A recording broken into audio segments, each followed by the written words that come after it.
There's a moose on this stream. A moose on this stream? That's right. Welcome in, everybody. Hey, what if it's not a moose? No, it's a. I was gonna say a boose because it's kind of like a bison moose caribou. A bison, a boosamoo? It's a caribou bison. It's a boosamoo. Hey, welcome in, everybody. Prisoner. How are we all doing? Boosamoo. Boosamoo. Welcome in, everybody. Who do we have? Scorched Earth, The Ranger, Sazzle, Stan, Jan, Ryan Rooney, Michael Holtz, Rattlecan, Bowerk, Haley, Avian, Jesse Who, Belial, The Ranger, Wad, of course, Godzilla, Kenneth the Red with a sub, 19 months. Wow. What an intro. What's up, fellow nerds? We were going to call this a boosamoo? Boosamoo. I like that. Moosaboo. Moose-aboo. You say caribou. It's a caribou with a bison and a moose. That's what I'm seeing. It's a boosamoo. Boosamoo. What's up? What's with the moose? Hey, this is from Conquest, Weaver Courts. What do you mean, what's with the moose? What kind hey, of what's with the is moose? that? Hey, what's with the moose, huh? What kind of question is that? Moosaboo? What do you got against Mises? It's a moosabai. Anyway, hey, love minis. Look at all these subs. Thank you all so much.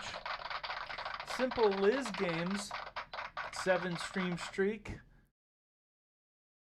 Love minis. Hey, thank you so much. Love minis. Good to see you. Really Hope you're doing well. Those bits. Spam Moosaboo. How about some spam Moosaboo, says Ryan. Hey, spam, I'd eat it. Masubi? Spam Masubi. Masubi? Plum Crunchy, what's going on? I see what you did there. Look at all these people. You spoke to my Masubi. Love of Masubi. Love minis hanging in there. Glad you're hanging in there. We're glad you're all hanging in and joining us. Looks like my YouTube chat has fixed itself overnight. Thank you, YouTube and Google, for getting your acts together. Humferstein, what lights are you going to paint under in the studio? These are Amarans. 100Ds. They're actually, if you're able to afford them, they're very good LED production lights. You don't have to go that crazy, but we've got quite a bit in here. But Amaran is my favorite go-to production light. They're great. For the quality and the amount of time they've been on, for the amount of years they've been on, and the amount of usage, pretty dang good deal. There's a lot of hours on these lights. There's a lot. There's a lot. But that's a testament to them. Love minis. Thanks again for those bits. We have one that tends to cut out when it gets hot. That's I know. The only thing. I got to change that one out. I can use one of these over here. I thought Gabe was coming in. Gabe, you're doing stuff, aren't you, Gabe? I don't know if you can hear me. Gabe will be in there whining about how he's got work to do. The Mo we know hasn't been here for a while. Yes, I have. I think Mo has been going through some stuff. He's had some family issues. Yeah. Our hearts go out to him. Hope everything's doing well. They don't generate heat. They get warm, Ghost Hunter. They do generate heat. Yes, let me repeat that. And in hot environments, yes, they will have an automatic shutoff. And they get typically they're pretty good with that. I think that one might be a little wonky. It might be a little bit more sensitive. It's my sensitive light. Hey, Zaba, what's going on? Welcome in. Lucas. Painting a moose.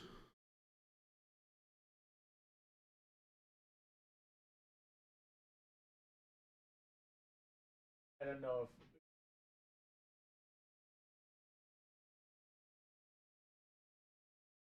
if... good to see you. Hey, Zaba, thank you. Scorched Earth. How are y'all doing, Commando Ken? We're painting up some Conquest. Red Green Blue says, dude, that skin is sick. Can you remind us what you did with the skin, Jason? Yeah, so far it was started with dark plum. Yep. Just an overall coat with the brush of dark plum. And then I mixed into the dark plum 50/50 dark hot pink. Yep. Right, which just gives us a really good dark magenta kind of color space. And then into that, I mixed in bismuth yellow, which oranged it out a little bit, gave it a little bit of a fleshy tone. And then over the top of that, I'm just doing pure Nova Orange, very thin. to start my highlights and to start putting texture that you can see. The Nova Orange is the first layer that I'm painting with texture to give the basis for a tight, short cropped fur on here. So that's where I'll start setting up for texture, and then we'll go brighter. I may just go back to bismuth yellow. We're playing around with color here. I'll be bringing more oranges and yellows into it, and then perhaps some glazes of other shadow in, get some more of the dark hot pink in there. Having fun with color as we do. Thank you so much for those bits, Wirehead. Love minis. Avian 70 stream streak. Haley, what do we've got here? A 35 stream streak. I know how you all feel about those stream streaks. I'm trying to be better at seeing them and reading them out loud. People take that stuff seriously, Chris. I know. Very serious. I've made a better system so that I can see the stream streaks don't announce themselves the way like the other stuff. I'm doing thoroughly okay, says Scorched Earth. Thanks for asking. My mom is doing poorly, but hey, hanging in there. Oh, yes. I remember you were saying you were having some issues with her, or she was having some issues. Hope she hangs in there and gets better. Grateful I get to be here to take care of her. Yes, that's super important, Scorched Earth. Little Billy, I've been dreading painting my new defiler, but I put some OneStep on it and it made me feel so much better. How'd you get your hands on OneStep? Isn't that great? What was yes, the friend at the one that I signed the paper for, Little Billy. I don't remember. I'm forgetting. It's brain farting right now. Bridget says, much love to the entire Mint crew. Hey, thank you so much for those bits. Thank you all for the help I received from you all. Absolutely. Frigid Phoenix, we love you. The chat is into streaking. Yes, Mr. Blue. Yes, they are. That fits. That tracks. Exactly that correct. Fits. You what? That, Gabe? Huh? What was that? I think that's what that means. Oh, I think it means exactly what it read, said Mr. Blue. Whatever gets you going. It was Super Duper John. Yes. Also, Chris, this is one thing. This is a one-time thing. That OneStep video was perfect. No, I just held up the mirror. Mr. Jason That's me. Is able to crush it. I did that in one take, didn't I? Yeah. Kinda? Yeah. That one in particular, you that first bit, you were just on a tear. No, peripheral roll. Proverbial is what that word is. No, it's not peripheral. Parabola. That's not even a word. Paradoxical I think roll. a parabola is a word. Parabola is a word, but the peripheral word that he used first, not a word. Perhaps a full roll. This is the guy in charge of... Jason did a great job. This is the guy in charge of our copywriting. Hey! I just want you to know. Welcome. Paid professional. It helps with my dyslexia, chat. You don't have dyslexia. Peripheral, paradoxical. All right. I'm going to get this back on track. Jason did a great job. And if you guys see that link that keeps coming up, I have new links that you'll start to see on timers. You can go to our website right now and you can hit that Learn tab, and that is going to bring you to all the libraries of content that we have, and we're going to be constantly updating that henceforth from here on out for the end of time. Hey, Chris, you know what I love? Yes. You do? I do know what you love. What? First of all, you love boosing. Boosening? Boosie? What? Bossy. What is this thing called again? A boosin? A boosamoo? A boosaboo. Moosaboo. Boosamoo? I was so... It's a moosaboo. I was very concerned. This is a boosamoo. Confused. Man, we got like the bussy. Hey. Okay. There it is. What do you like, Jason? I've forgotten now. No, you know. I love that chat is doing choo-choo in chat because they know they got to get this train back on. Is that what that is? Yes. Oh my gosh. Have you not realized right. they're calling you out? Look at this. Touch of bronze. Bing. I get this train on track. You're welcome, world. Chris Bussy is a slang for beehole. Thanks, Little Billy. All right. Now, there are guests in this building. They're going to think we're actual wackos. It's a giraffe. No, I don't think so. This is definitely not anywhere close to a giraffe, Commando Ken. I'm so sorry. I can't get behind that. This model? This is definitely not a giraffe. This is what's wrong with our schools. It's a bussy. This is what's wrong with our A schools. bussamoo. It's Busamo that we're sticking to it. Love the skin workup. Going to attempt. Everybody's been liking the skin workup, Jason. It's neat coloring. It gives you a unique way to bring a fleshy tone. I don't know that mooses need, fleshy tone, but I'll be excited to see where we get with it. I'm anxious to put the next layer of color on. I'll have to take a picture once you're done with the skin entirely, and so I can make this into a little bit of a, what's the word I'm looking for? A methodology to do that. It just kind of reminds me Dare of you like, talk to me that way? like a dog that got shaved too far. Yeah. Yeah, like a hairless cat. Yeah. Hairless, yeah. It's awesome. It's an alien, we determined. Yeah, they're aliens. Yeah. That's really? Yeah. which for some reason, plants, aliens, weaver courts, that made this army more appealing to me. The Spires, the whole Spires story is really good. There's a channel on YouTube called 2 Plus Tough. And Okay. 2 Plus Tough does a pretty good job of him going through and just kind of regurgitating the lore from the books. 2 plus tough? 2 Plus Tough. Okay. Which is a Warhammer 40k thing, right? Okay. But he talks in videos a couple of years back when Conquest was, maybe it's 5 years ago, when Conquest was just coming out with a lot of stuff. He does a bunch of really good lore videos that bring you up to snuff. And so there's some of the, he puts the details from the books into perspective for what this is. But yeah, the Spire, or I don't remember what the race is called that these guys are all part of, but it's the same as the Spires. Gotcha. And they're space-faring aliens like we talked about yesterday. Mr. Blue saying, any tips for a shirtless guy wearing leather? It's all brown on brown on brown. Well, leather can be black or any color you want, That's right? true. So you tell your own story with leather. It can be red, it can be purple. What color do you want to make the leather? If you're stuck with brown leather because of some sort of IP, or that's just what the character is known for, then definitely you can do that. But you can get yourself out of the, brown on brown on brown kind of monochromatic feel of, flesh with leather very easily by putting color to the leather. Also with the flesh, right? Because remember, skin is all sorts of colors. It's not just flesh, not just flesh tone, dark flesh, medium flesh, bright flesh. That's not how it works, right? You can put greens and blues and flush reds and things like that into it that really bring it to life and give it some nuance that would stand out from just the muddied brown of the leather itself. But I think that if it's just like a barbarian wearing a bunch of leather, that doing the leather in different colors is always a good thing. Also, skin, you can do tattoos or war paint. Switch it That up. allows you to bring color into it that might not be really jumping out at you right now. Yeah. Because, you can imagine like You do like red or white war paint? yeah, or blue, like the Scottish Yeah. historic kind of. I could get into that. So there's a lot you can do to add color into what would otherwise be a simplistic palette at first glance. But it's going to take some creativity on your part with, freehand or, adding color in where it would not look normal.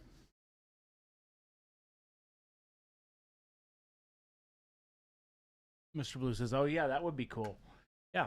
Switch it up a little bit.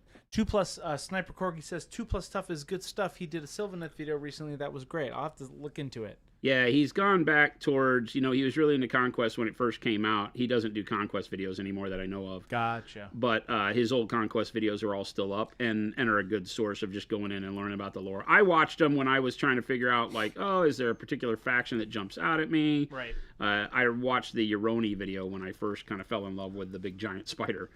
And was like, oh, I'm going to go watch this. And then I wound up just watching all of them. Yeah. Because the story of the world they've built of EA is the planet. That's interesting that they named it the same as Tolkien's world. Ea? Ea. It's literally spelled the same way. Just EA? EA. Oh, weird. EA, but then there's 2 dots in Tolkien's world. Ea. Yeah. Above the A. I thought that was very interesting. Interesting. Yeah, that is. Yeah. But they anyway, so you said it was good though. Yeah, it's good. It's got some really interesting stuff. We talked about the Dwegon, which are the dwarves being the constructs of dragons. Oh, the right. dragons created the dwarves as their slaves. Mm-hmm. And then in a kind of a traditional rising up against the master, the dwarves rose up against the dragons and overthrew them, and have some of the younger dragons as their mounts, which is why you have those models that This is have got Conquest. the Yeah. dragon mounts, Yeah, it's That's Conquest actually story. pretty rad. That's pretty, hey, that's which is pretty really cool. And then the spires went to war with the dragons and kind of stalemated and wound up being like they could beat the dragons, the elder dragons. And so the dragons, or no, I think the dragons were beating them. So the dragons negotiated to have their flesh magic, and that's how they made the dwarves. Is that they went to war against the spires when the spires landed on the planet. The dragons in this world are spacefaring. The elder Interesting. dragons could fly between galaxies. So some really cool concepts that they have going on. The Corgi said, "I wish I had more an active Conquest community nearby because the models are absolutely stellar." They're amazing. Yeah, that's Buy some, kind of the thing. buy. You know, if you want some, buy enough to build yourself a couple of First Blood factions and force your friends to play it. That's kind of what I've been doing because, like, right now I'm like, I'm gonna go get myself a like a Snotling team for Blood Bowl so that I have 2 armies for people who want to actually learn to play. Yeah. Or if you want to play something, you just have to Be the light, be the light. Carol There it is. Ann. Oh wait, that's not what that was. It's to the light. Look to the. That's a bad movie. Yep. Yep. Just glazing a little bit of the Nova Orange in to brighten and darken as I see fit. I got a little bright here on the front, so that's fine.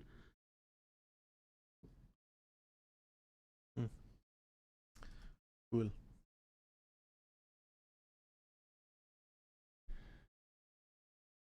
Are you going to make them play the Snotlings? No, I would either make them play my. I have 3 teams now, or I'm going to. So. But I do like Blood Bowl. I think Blood Bowl's fun if somebody wants to get into it, and it's just a fun game to play. Plus, it's relatively small to pack and play. That's kind of what I'm thinking, right? If I have 2 teams, that's why Moonstone is so fun to play because it's super easy to travel with. And I am stoked to paint my Moonstone stuff that Super Duper John got me. That box that you got is actually really cool. I will admit that I went and looked at what other Moonstone things fit with the undead. Oh, you did? And thought about buying some, but none of them really spoke to me like that box does. Yeah. There's some that are kind of cool, but they don't. I was bummed they don't have any like of the big models that I like that are for the undead. Yep. That I know. They're all kind of the same size a little bit. Like even the giants are not that big. Oh, they're not? They're really not. No. Okay. My Gump, my tree guy is actually pretty large. Little Bill says, real question, not a Chris insult. Jason, what should I mix with special sauce to make a nice Emperor's Children pink, the royal purple gradient? Heck, I mean, if you saw what he did with his Saturnine Dread, that was amazing. Yeah, I think that the purple that we did over the warm flesh was fantastic. It's so good. Little Billy, here you go. Actually, that's so funny because that stream has a lot of views. I bet you people have gone. Oh, really? I bet you people have gone back and looked at that. So this is an amazing Emperor's Children one. It turned out really good. It's this guy. Yeah. Right. So it was just the airbrushing of OneStep. That thing is perfect. And all we did was dry brush it with pink over Gabe, the top. you should totally do that for your Emperor's So Children. this is literally just making sure that the zenithal highlight on the model was structured right, had good deep shadows, and then we put the OneStep royal purple over the top, and then dry brushed it with pink. Little Billy, yes, you can do it with a brush, but it's time to get an airbrush, Little Billy. I know you enough to now. You should make that investment. With a brush, this would look a little bit different because the brush is going to let the OneStep do what OneStep does, which is darken in places and lighten in places, whereas the airbrush is going to apply it uniformly and not let it have that component of it. When you airbrush paints like that, the underpainting and the underpinning of values on the model are what becomes super important. So the darkness and midtone and brightness that you put on there are the big key. But yeah, you could brush this on. I don't, these huge surfaces are kind of like doing that on a tank, so you got to be careful to not get brush strokes on it.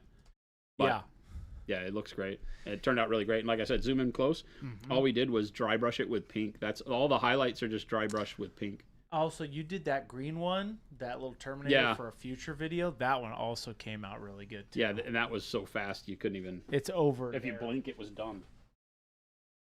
This one's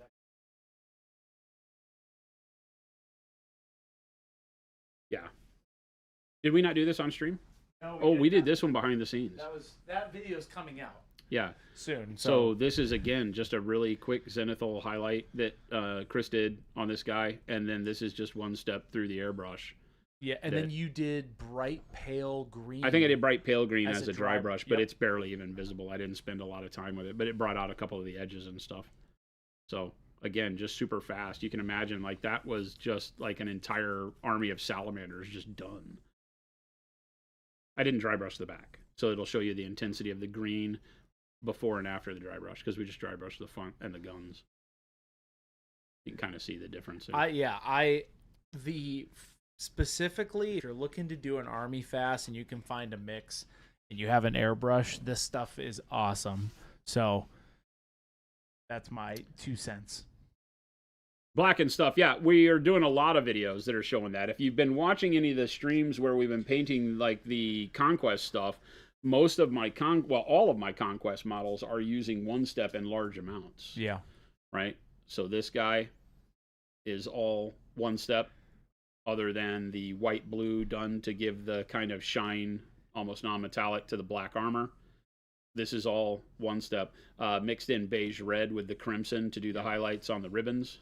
Yep. And that's it. Yeah, like that's it. Everything else is just OneStep, one coat of OneStep that I haven't even gone back over yet. This was mixing jade in with the OneStep medium. That's all it is over the zenithal. You said you dry brushed the zenithal, or you sprayed it? This was all sprayed with our this rattle is cans. sprayed. The Uroni were all rattle can sprays. Okay. Yeah. Not even airbrush. Just black over white. Yeah. I've been They all started out like this. Yep. Okay, cool. And this is just our rattle cans. What were you saying, Gabe? I've been super pumped because since we've gotten OneStep, my wife has been painting more with me. Yeah. Yeah. It makes it Does feel really she- good, right? Because a does she little like bit it? of time Yeah. turns into a lot of progress, Yep. which new painters really like. This Yep. is all OneStep, except for the Nova Orange highlights and the jade on these Yeah. accessories on here are all done. And then like the non-metallic metal is all done with OneStep dark blue, black, and white blue mixed in. So I'm mixing it with our regular Pro Acryl paints to do the highlights on the armor and stuff, and the Nova Orange on the crimson, which this was crimson over yellow for the skin tone. Yeah. So I did him all yellow first, and then crimson over the yellow, and then the Nova Orange highlights on that. So again, that model was super fast to paint, and all just really vibrant. Have you Okay, been so now we using- got to pick. I need to do some brighter coloring on here, and we thought about using like orange OneStep or orange transparent as a glaze over the top of some of the highlights. So if I'm going to do that, I probably want to do something that is very bright. So I was thinking the bismuth yellow might be really good as a highlight color here. We're just going to go crazy.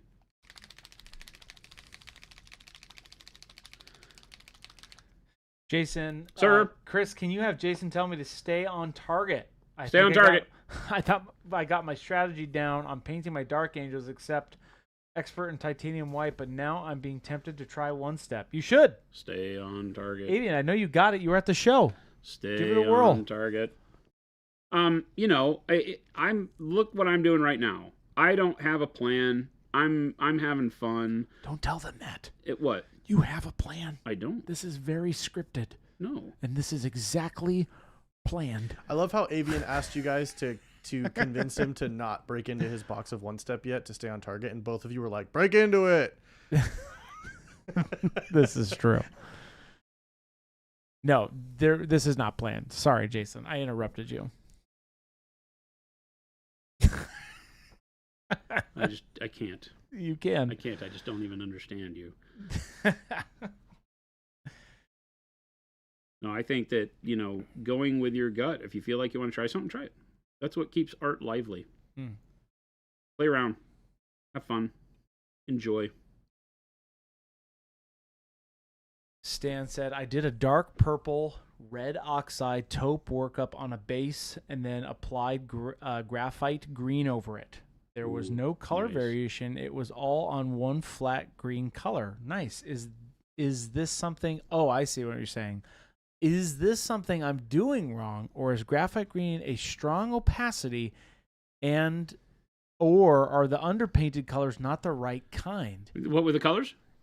Dark purple red oxide and taupe workup as a base, then applied graphite green over it. There was no color variation. It was all one flat green color. Your dark purple red oxide and taupe probably weren't done at a high enough saturation. Right? Did you actually... You have to make sure that your base coat has got a lot of contrast and a lot of color sitting through it, because I mean that's what we did on all of our Star Wars guys was the the taupe and the dark purple. I love that dark purple red oxide taupe, but I don't. You got to make sure there's variation on it, right? Yeah, I don't have any that. I leave a lot of the shadows really dark, Stan. I don't have any that we didn't paint over, and now I don't even see the green anymore.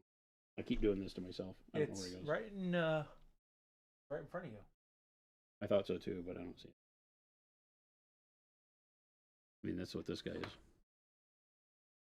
So this is taupe and purple for the pants. Taupe and purple. You're not going to notice the purple quality as purple. It's just going to be your shadow and alter the green hue enough to give it some life. That's all you're really looking for. Right. Right. And the taupe just gives you the brightness. That's all it is. Yeah. So you're not going to get a whole lot of color unless you thin the one step down. Right? As you thin one step down further, you get more of the color showing through beneath it. It really, out of the bottle, wrong color. Out of the bottle, it's meant to show value. And then as you thin it, it will start to allow more color to come through. Yeah. It won't cover your color entirely, but you won't have a whole lot of that color live through until you thin it a bit. Now, why did you decide to just go a straight up bismuth yellow over like a warm yellow here with OneStep? Just for funsies? Bismuth was out here, and we already used it as an inclusion in our mixes. So. Oh, right. I forgot about that. That was a test, chat. We passed. We all passed. Did you? Yes, sir. Yeah. Yeah. How did you pass? I plead the fifth. Okay. That's not where you do that, but okay. Stan says, it's probably my inexperience using OneStep style paints. Was my second time ever doing slap chops in quotes. Did I do too many steps by adding the red oxide and take away the contrast? Yes, probably. Because I can't say that, because there's a world where that would have a really cool effect. So I'm not going to tell you, yes, you did, and have you not do it. I don't want to stunt you from trying stuff like that. But there is a world where the red oxide could have muddied the water, so to speak, a little bit. Like covering too much of the dark purple?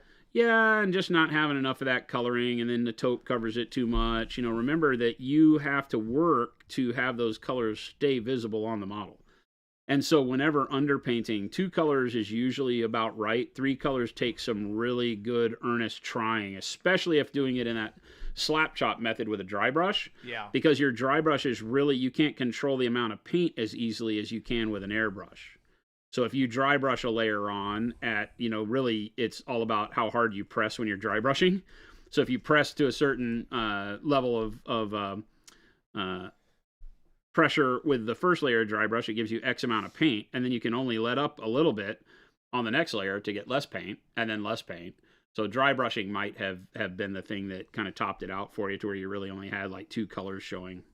And you're trying to bake contrast in. You want some value on that model when you're doing that. Some brightness versus darkness that should be pretty consistent and variable at the same time. So meaning that every area is consistent in that it shows a good level of brightness and a good level of darkness. Let me find a good zenithal model up here. Do you have one of the... What's up? Texture trainers? Are they... All of mine have paint on them. Do we have any that are zenithal? Jeez. Poor He's laughing at me. He's like, I have 50 of them. Of course. Who do you think I am? Right? So this is what you're looking for. You have a nice consistent shading of black on every surface and a good consistent white on every surface, right? So everything, including the wings, every surface has got a nice consistent application of shadow and highlight. This is what you're looking for in a proper pre-highlight or zenithal highlight, okay? And when you have this, now your one-step paints work like a champ over this because they give you enough variation of hue as it absorbs that darkness and brightness on every surface to really have that impact. Yeah. If you drag your brightness down to where there's only black in the smallest areas, then you're just going to get the color. And the black isn't going to do anything except maybe define between like the finger and the skull. You won't get all that gray interaction in between. And like I said, don't be afraid to thin one step and apply it so that it gets more of the white and the black showing through. If you're worried about it overtaking it in color the first time, you don't have to thin it a lot. And then you can do 2 layers of it if you want to get back to, vibrancy. So just like any paint. That's why I say I think the benefit of it is you can treat it just like a normal paint. Thin it, thin it in opacity as you need. Use it opaque as you need. Nicholas, thank you so much for that 89-month sum. Holy. A lot of people coming into the store excited for One Step. Nice, Nicholas. I'm happy to hear that. Jason, I'm going to have you read this one out loud. This is a really good one. Aside from using the cheaper brushes to do the dirty work, are there any reasons you would pick one brush over another between Pro Sables, Pro Synthetics, and Dauntless? For example, do you prefer the stiffer, snappier Dauntless Synthetics over the softer Sables with heavy body paint? Does the medium and or the technique make you choose one over the other? Yeah, you've hit it right on the head. Is that it all has brush choice to me all has to do with your brush feel. Do you paint with what I call a heavier hand, meaning that you press harder? If when you're painting, your brush tends to bend at, like a 30 to 45 degree angle or a 90 degree angle, God forbid. If you're bending your brush fairly heavily as you're painting, right, then Sables might be better for you because the more pressure you put on a synthetic, because the synthetics have more snap.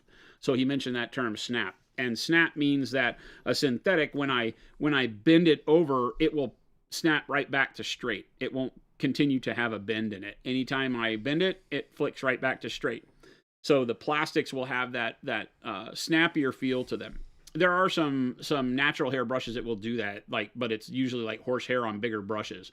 So for small artist brush rounds like what we use for our hobby, synthetics are going to give you the most snap, right? So when you're doing fast textures like I do, you're doing a bunch of quick lines, that point's going to be ready by the time I finish my line and go back to start another line. I can be painting like this, and I know that my brush is always going to go back to the shape I want and not give me distorted lines. Whereas a Sable, I have to go slower. Because the Sable, as you bend it when it's wet, right? As you bend it, it doesn't have that same, see if I can do this where you can see it, right? It doesn't have necessarily the same amount. See how it stays over? Yeah. Right? As I flick it, see how it has that bend to it? Yep. That angle? It's not going back to straight. So when you do that, it doesn't have the snap of a synthetic. So if I'm doing quick lines, you'll notice that your lines start in different places each time because the brush, even though you think you're starting here, look at it right now, you can tell it's bent. Yeah. Right? It's not hooked. It's just angled because of the pressure. And then you can straighten it back out like that to where it's straight. And then I paint some lines with it again. And I'm not beating it up. And now it's hooked. See? Bent over to the side. So it's no longer straight.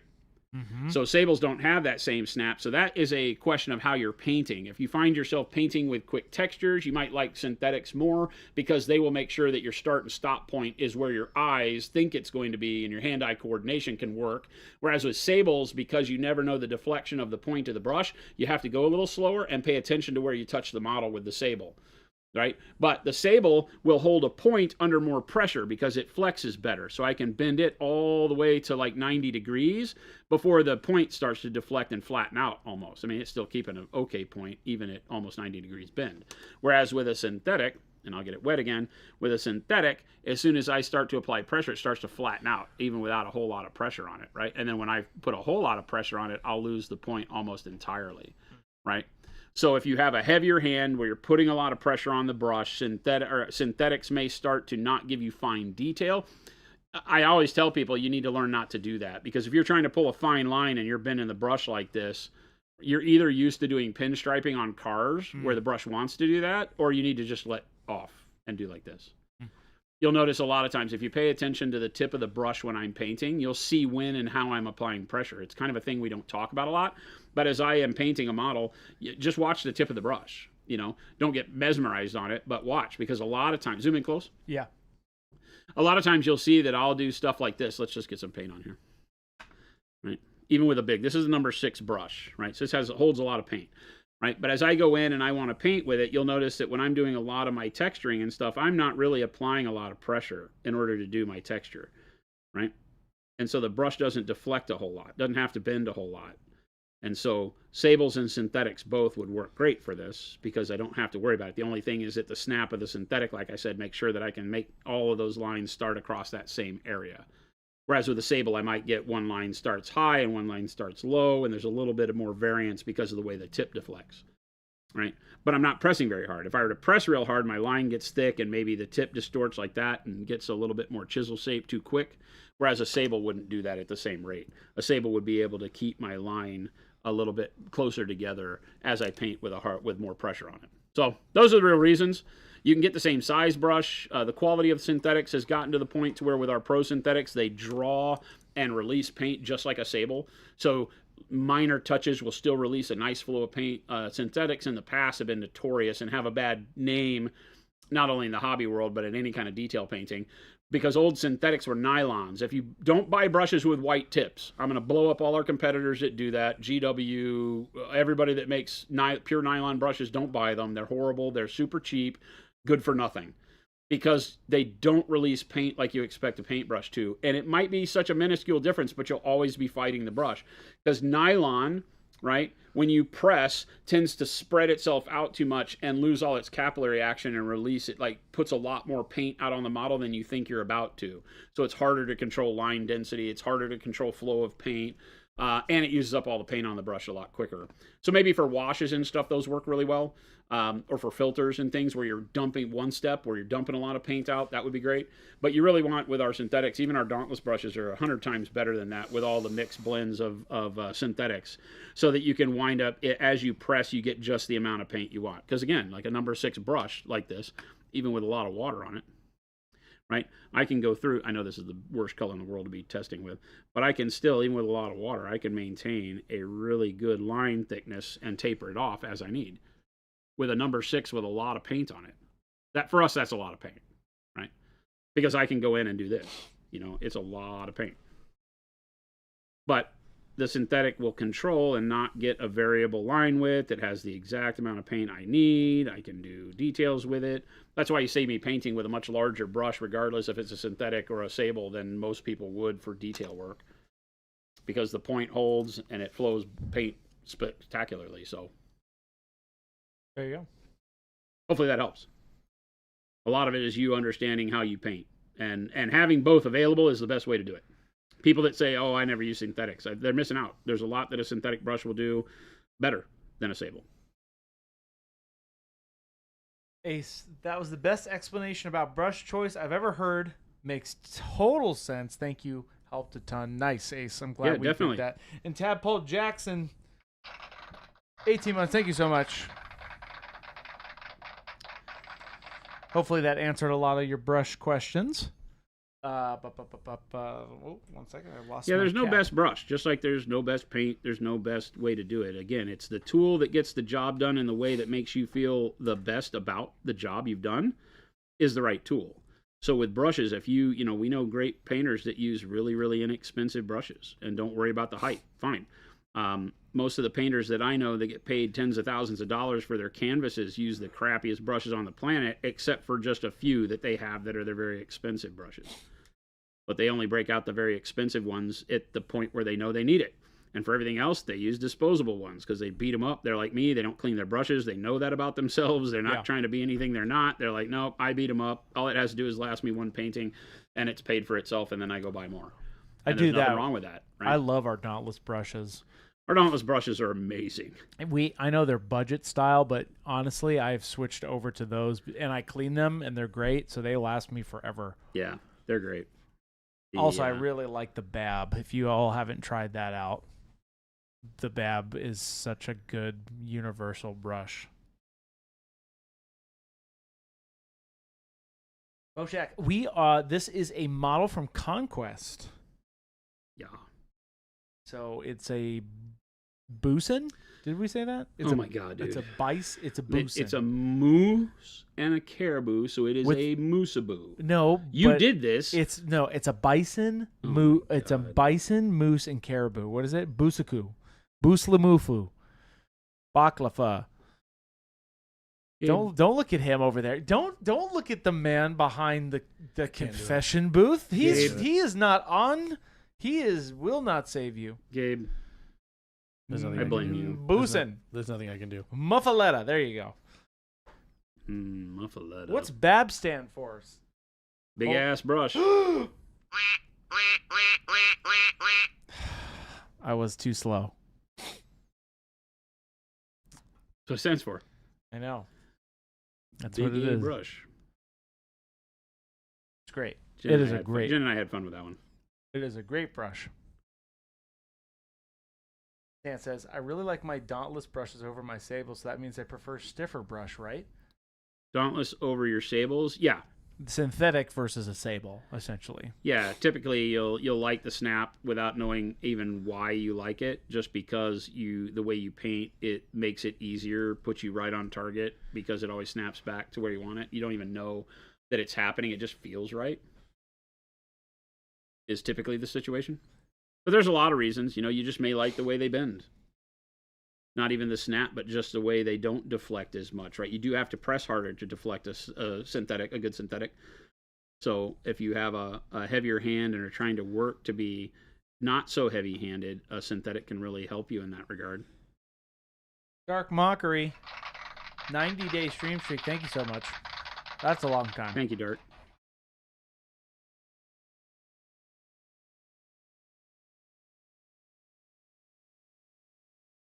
Let me go back up here. Sniper Corgi. Yeah, if I missed your question, Sniper, repeat it for me. I was grabbing that brush bit. Lumberjack says, I can't use synthetics. That snap sends little droplets of paint all over my model. Yeah, you paint with a very heavy hand, so sables are definitely going to be better for you if that's what you're noticing. 100%. If you're flinging paint. Number one, you probably have too much paint on your brush. But you're also painting like a Neanderthal, right? Which isn't bad. You just know you're smacking the brush on the model pretty heavy if you're flicking paint. But trust me, it happens to me. I will notice late in a session that perhaps I have thrown a bunch of paint around in very odd ways. Oh, you get those little specks? Well, especially when I'm doing fast textures, I'll get specks on other parts of the model. Because it'll flick paint around like nobody's business. So he is right. Nobody really uses horsehair, Jason, in miniature painting, correct? No, because the brushes for horsehair, it's very coarse, so the brushes have to be very large. Okay, gotcha. You can't really make it to where... Not that I know of. It's not a hair that we use. Ox hair occasionally. Ox hair? Ox hair can act a little bit like sable, so you can find like ox blends. Obviously squirrel, goat. There's some other things that can work. Oh, Sniper Corgi. Okay. We're chatting about how PA has a bit more texture than other paints. I was curious if it's from the matting agent. It doesn't seem like it's torn paint, more just a very, very high grit finish. It doesn't. It's the way you're loading your paint if you're having a grit. It's that you're thinning your paint too much and putting too many layers on. It's not indicative of that because, you can look at any model I've ever painted. There's no grit, right? I would put any model I've ever painted up. People send us that all the time. It's that the problem, number one problem is that people are used to other paints and they treat our paints like other paints. Our paints are not other paints. They're their own thing. Our paints only need to be thinned for opacity and for things like specialty things like if you're using an airbrush and you're finding tip dry, then obviously you want to thin your paint. Yep. But people that just come out of the gates and thin the paint and then glaze and layer, with a bunch of layers, because that's a style of painting, you'll find that you might build up texture because you're floating the pigment into weird clumps as you paint. And that's what gives it that finish. Because our paints on their own don't have any texture to them. No physical texture that's any different than any other paint. But you'll notice that I don't paint that way. They're not built for that. They're, how to put this, right? We make fine art paint in liquid form. Mm. And so you can trust that when you get it, you can just use it.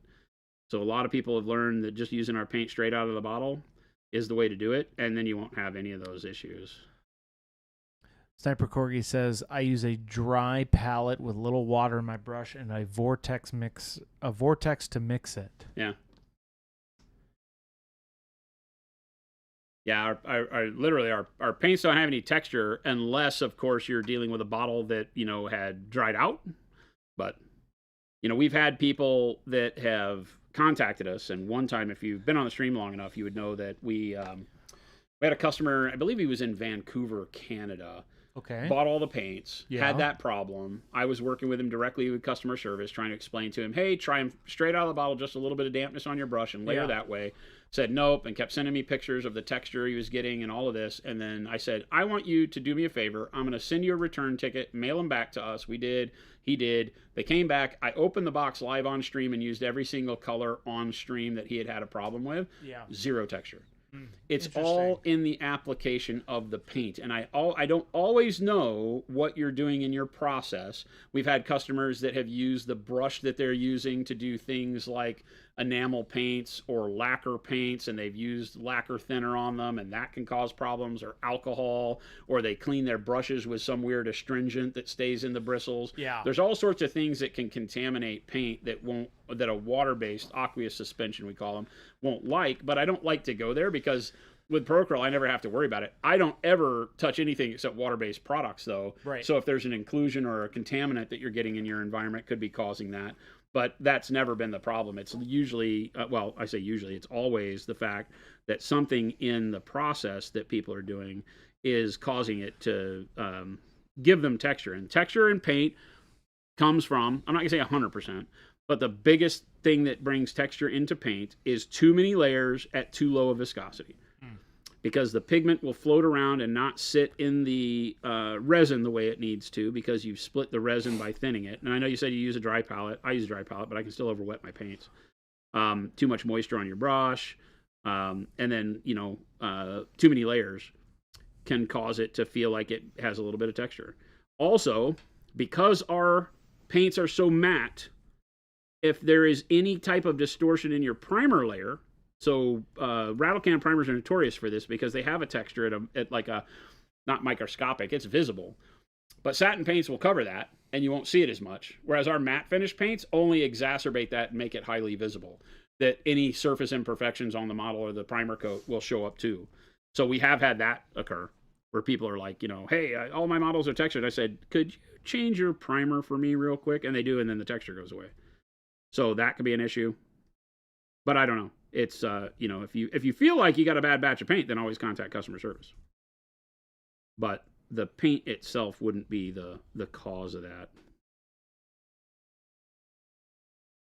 Yes, Nugget McGrubbins are each bottle comes with a glass agitator in it. Yep. Gabe really liked that name, by the way. That's a great name. McGubbins? Nugget McGrubbins. It's a great name. A name that aspires to greatness. Bilal says, for the paints, is there a powdery finish when viewed up close, like 3x zoom from the matte finish? Question mark? Yeah, heck yeah. Matte has a tooth to it, right? We talk about that all the time. The reason you use a matte paint is because it has what we call a tooth to keep the shine from happening.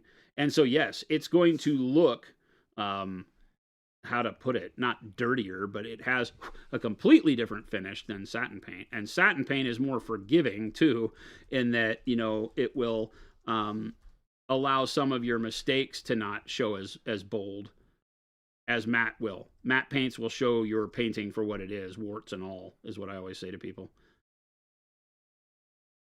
So yes, it has a duller and almost textured finish to it when you compare it to the shiny surface of a more matte paint. I'm a little bright on my yellow here, so I'm going back over it with a little glaze of the Nova Orange to dump it back down and make it look more like the rest of the body. I'm going to have to be more aggressive with it.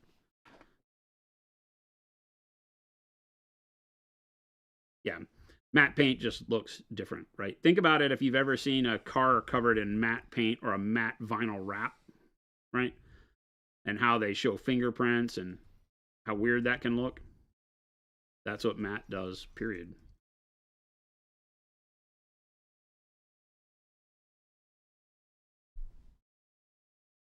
Old man says, "Hi, Jason. Is black primer supposed to be thicker consistency than your white primer? No.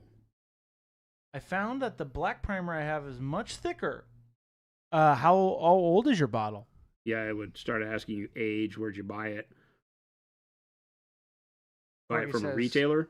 Yeah, noticeable far away, just a noticeable. Okay, yeah, that makes total sense. Yeah, matte finish has that. Definitely close up too. Shake the hell out of it, or you can. That's much better. After a while, the black primer, I guess it kind of, depending on how old it is, right? Well, any water-based suspension over time, depending on how it is stored, the temperature and humidity and all that good stuff in your area, can start to basically dry out. It's not drying out, but it is. It's that the water content is evaporating out of it, right? So it's almost like it's curing in the bottle, and it'll get thick.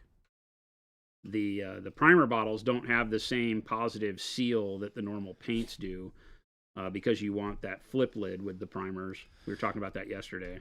Sniper Corgi, absolutely. We love answering those questions. That's 100%. What we're here for. Yeah, we don't ever want anybody having a bad situation with anything we make, and we are not trying to make it your fault. I want to make that very clear. Yeah. I will always own up to the fact that if you have a product that, you got a paint like we're talking about with the primer, that when you used it out of the bottle seemed like it was thick and chunky because it got dried up due to a bad seal or something like that, or was sitting on a retailer's shelf for years because they don't stock from the front, that kind of stuff, then always let us know. Old man says the bottle's about 4 to 5 years old. Yeah. Bought from your web store a long time ago. Yep. Then I would say it's time for a new bottle. 5 years. You gotta get old man. You gotta start priming your models more. Man, we give you a lot of primer and you don't have to use a lot is the thing, right? It's kind of, but yeah, I would say it's time for a new bottle. Pay more minis. Time for a new bottle. November says, does the twist cap fit on the 120 ml bottles? I kind of dislike the flip cap. The flip lid. The flip lid is what comes on the 120 ml bottles. Yeah, no, that's what I'm saying. Does the twist cap fit? No. Different bottleneck.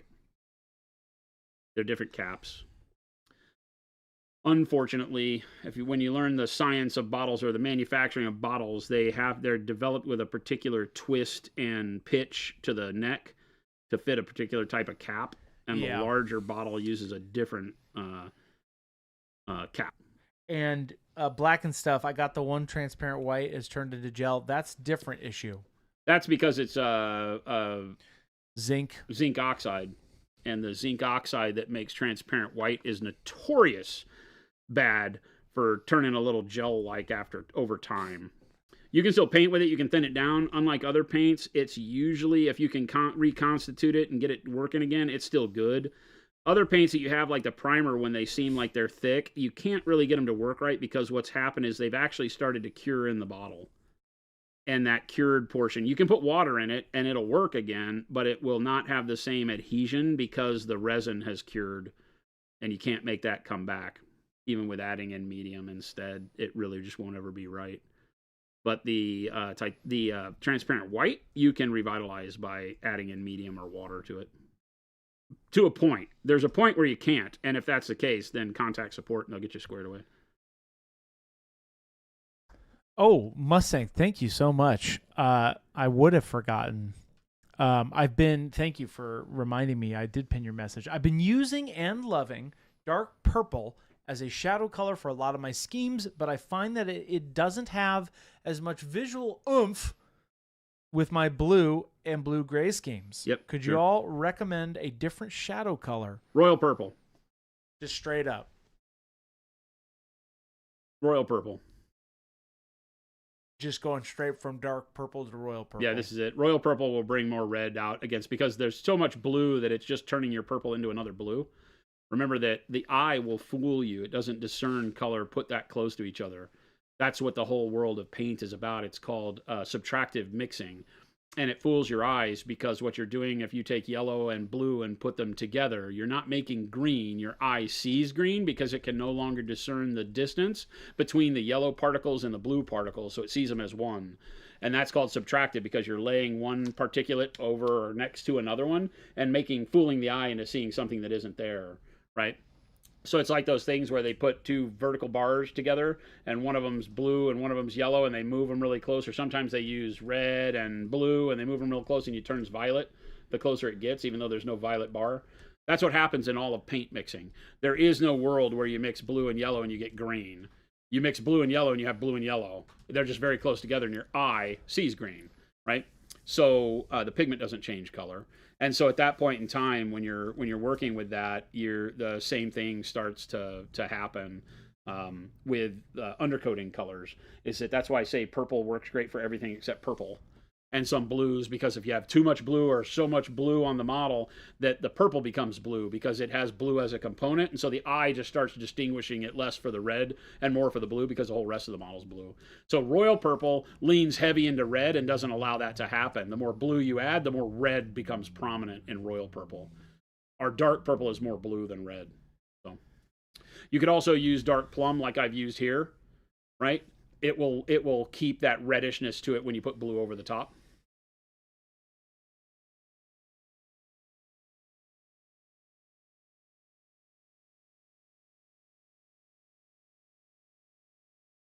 All right. So right. Do I want to go? Was that kind of your obviously there you didn't have like an initial plan, but is that kind of what you had envisioned for this skin? Or not really, or not really? Looks great. So you're gonna glaze over this? No, I'm gonna keep highlighting. I'm gonna go with pale yellow now. I'm really liking where it's going with the volumes that we're building up. They're very bright, but I'm gonna add some pale yellow highlights onto this, and then we're gonna figure out what glaze we're gonna do over the top. We might use the OneStep orange as a glaze, because I've been talking about how you can use OneStep, and we just got asked today. It's interesting to see OneStep in ways other than just as a speed paint base coat. And so we'll probably do some of that here. Use the OneStep orange in a method that shows you how to get more advanced techniques out of it for those of you that are interested in that sort of thing. Stan, obviously I'm just giving you a hard time, but Stan has a bottle of transparent white that's sealed that he's had for 5 months. It's not gloopy yet, but is there a time frame on when you should use that? Well, I mean, if it kind of depends. Use the paint. It's also still sealed. Typically, that happens with zinc when it's more exposed to air when you've cracked it, right, Jason? No, it's that because it's in an aqueous suspension, it immediately starts degrading over time because it's in water. It doesn't really have anything to do. I mean, I guess if it's exposed to air, it probably accentuates that, but it's more that it's just a very cantankerous pigment inside of a water-based suspension. So, I mean, I'm a big fan. By the colors you use, you may get lucky and have it last years, and you may go and open it up and need to replace it. So, yeah. The moral of the story, Stan: use your paint. Use transparent white. It's amazing. I love transparent white. That's why I'm giving you such a hard time, because you should just use it. But don't feel like, we're not trying to scare you into like going and painting with it tonight, although we'd love to see you paint with it tonight. Paint with it. I'm looking right at you, Stan. It's amazing for OSL. Do OneStep colors have a 1-to-1 equivalent normal PA to the normal PA line? Some do, some don't. It's about 50-50 on the first release. And we will continue to do that. We want there to be a reason to buy some of the OneStep colors. They may not have an analog in the main line, and then some will, so that you'll have the ability to play around with them. The fact that we have the medium makes it to where you can take any of the colors in your Pro Acryl line and turn them into OneStep colors very easily. Yeah.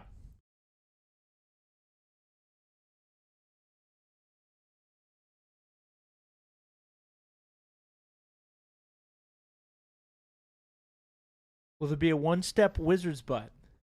No. Not at this point. Doesn't mean never, but the made differently, so it doesn't really let us do the same thing we do with the wizard's butt.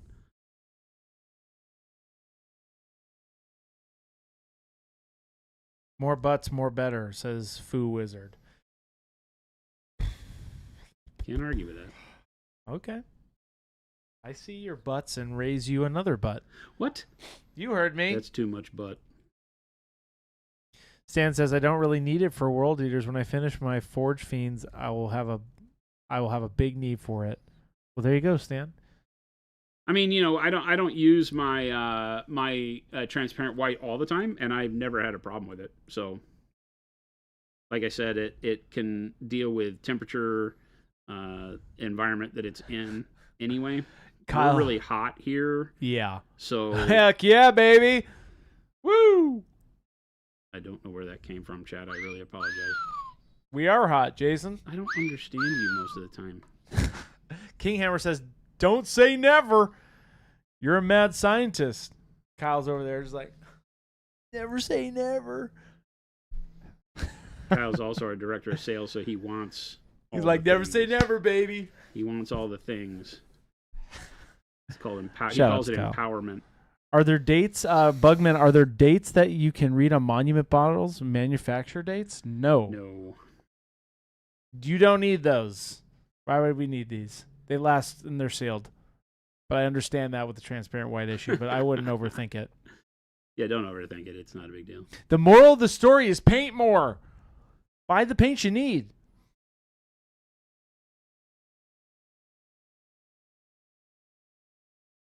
Stan, here's your solution, Stan. Put paint on the model. That's it. Done. I've answered all your questions in life. Well, if you buy the transparent set, there's guaranteed colors you won't use day one. You know, you're not going to find a place for every color in every expansion set you buy immediately. You're going to learn about which ones work for you and all that stuff. So, like I said, if you ever have an issue where you're running into something and you're like, you know, I bought this a couple years back and I've never opened it and I'm having this problem, contact support. We will reply. We don't always guarantee lifetime coverage of things, but we want you to be happy with products. So we want you to be able to find your way and play with the product. So don't ever worry about it. Don't overthink it. November says, any tips on underpainting for using secret sauce, special sauce for near white colors? I've heard it's tricky for speed/contrast style paints. Okay, help me out. Help me understand what you mean. November, yeah. Give us a little bit more of a specific. What are you trying to have the end goal be? A white? You're trying to paint a white? Near white. Like you're trying to paint like a white model? Maybe. Is that what you're saying? You're going to be really mad at that this first set doesn't have that one-step white. Yeah, we have in set 2, we've got a really good white-ish. It's more like bright neutral gray coming out that I think you really like. If that's what you're asking. I don't know if that's what you're asking.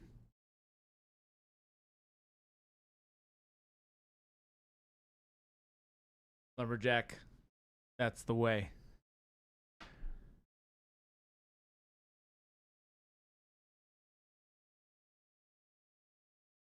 We've Nugget McGrubbins. We ship very quickly. Generally, we do. Right now, we're behind. So make sure you don't. Because right now, we're switching over all of our That's very true. logistics software. We're switching the entire factory over to a new inventory and shipping handling software. And so we are behind. It says on the site. Yep. In one of the notification banners that orders are taking longer. So if you've ordered here recently, you might run into a little bit of a delay up to a week on notifications, which we apologize for. We're getting out from under that right now, but hopefully by this next week, we'll be back up to snuff. Never a good time for an entire factory software changeover, but had to be done. The I blame Gabe. the miniature apprentice. OneStep coming in May. Yes, mid to late May is what we've been saying. Yep. Keep an eye out. We've also, I mean, obviously you've known since early November, but it's coming very soon. But soon, I say relatively, but all of you are like, it's not soon, Chris. Give me it now. Stop teasing us. It becomes more soon every day. I guess so. That's how time works. We have been teasing everybody since November, if you really think about it. That really sucks, doesn't it? What's that?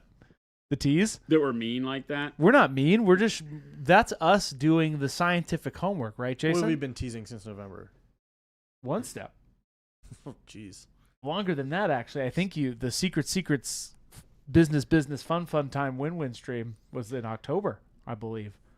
But that doesn't exist anymore. Oh, yeah, we took that down. I took that down. No, Jason, you didn't take it down. I did. I did. No, I did. No, I personally deleted it. Did you? Yes, you told me from the high tower, it's time. Yeah. And I did. That can't be allowed to exist, is what I said. That has to die. A slow and grim death.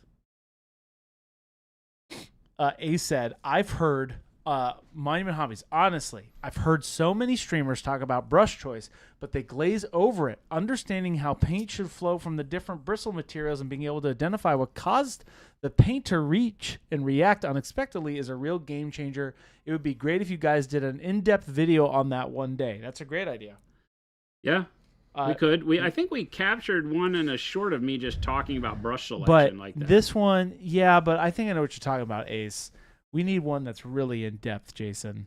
I mean, I can't go super in depth without trying to show everybody. You will, Jason. Oh my God, see what you've done to me. Ace, great idea, Ace. Aww. In-depth brush video on you people demand. don't get to have that kind of control over my time. I'm sorry.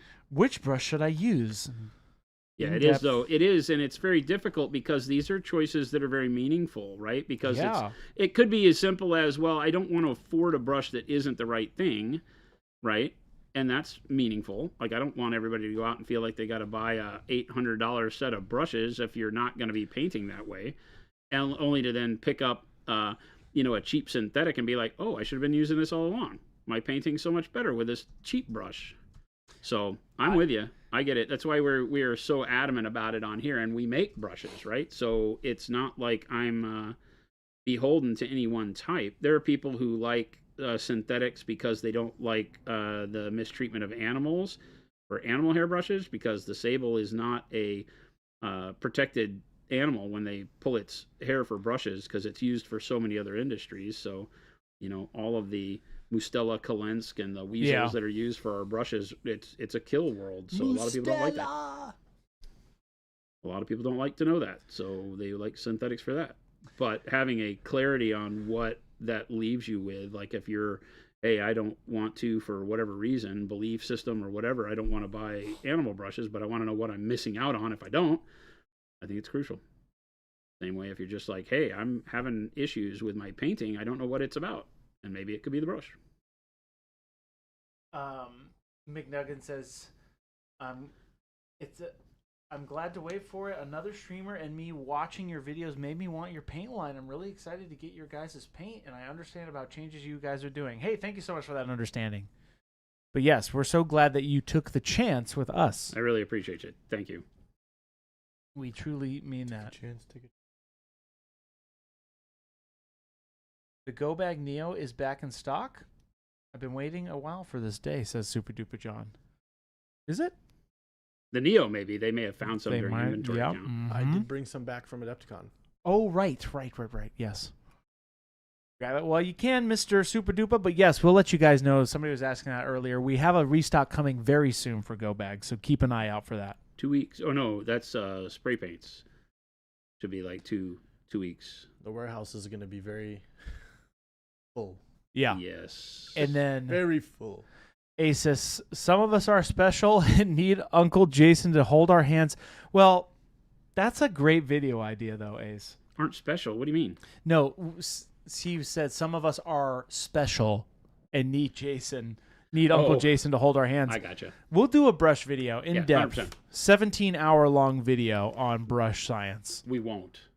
You'd do it. No, I won't. You'd do it for I the never meme. would. Not You'd for the do it people, not for you, You'd not do it for for my the mother. Nobody. You'd do it for the meme. Hey, no pub for Q that other place. No! What are you doing? No free pub. Stop it. Help. No, we are sponsored by QT. Are you in need of a drink? And are you in need of it quickly? Are you needing a quick trip to the gas station? Do you want a hot dog and a bevy? Are you looking for refreshment and perhaps a hot dog? QT, because why not? Because why not? That's like the best ad line ever. This episode is brought to you by QT Monument because Hobbies Pro Grill, because why not? we're all on our way to the grave, and you don't have enough time anyway. Pro Grill, because why not? That's our new tagline. Sponsor us, QT. They might. They're pretty good with that stuff. Orange? Should we just go for it? OneStep Orange? Sure. All right, let's do it. I suppose if you're into that kind of thing. I'm into that kind of thing. Lapton Live says, I must say I'm quite surprised on how much I enjoy the Dauntless brushes. I was not expecting to have it as much, if not more of a great time versus some very good sable brushes. You know that he doesn't speak that way, so why do you do that? You know yesterday how you told me you didn't know why you dislike the way I make your voice so much? Why? What do you mean why? Look what you just did to that poor person. That was a great person. Suffice it to say, Nobody out there sounds like that. there's no place like Whoville around Christmas Day.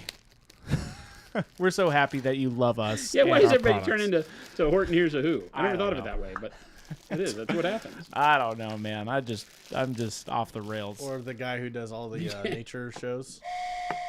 Oh, God. Chat, from the bottom of my heart, I Oh, no. apologize. Is my mic even on? It is on. Great. Do a sound test for us. Count to 10. 1. Perfect. That's as far as I can go. Perfect. That's all the numbers I know. That's all the numbers. What if you're in Japan can still eat gas station sushi? You can No. You can eat QT hot dogs, and you can buy a bag of chips, and I'll even drink their tea, but I am not eating sushi from a freaking gas station. No, QT's got good sushi. No. Yes. No. Really? They're our sponsor. Everybody quiet. No. No. Sponsor be damned. They sponsor us. They don't sponsor us. If they did, it would be for the honesty. Have you now, Jason? What? Have you tried it? You can't dog on it until Okay, so you've you know tried how I it. haven't tried it? Because I'm alive. Yeah, I was going to say. 'cause No, lying. that's not good proof. And I haven't had to have my colon That's like- oscopied. That's the same thing as like I haven't tried jumping off a building, Exactly. but you 'Cause haven't I'm tried here. it. You could live. Depends Don't how jump big off the a building. is. This is the big difference between myself and everybody else on the planet and Chris. This episode is brought to you by QT. Don't jump off buildings. Go to QT.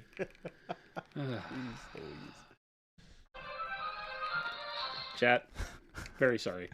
We're Paid not professional. sponsored by QT, by the way. I Paid need to say that professional. for legal, but hey, QT, hit me up. Paper. We will take those free HMU. glizzies. Yeah, imagine Pro Curl in a quick trip.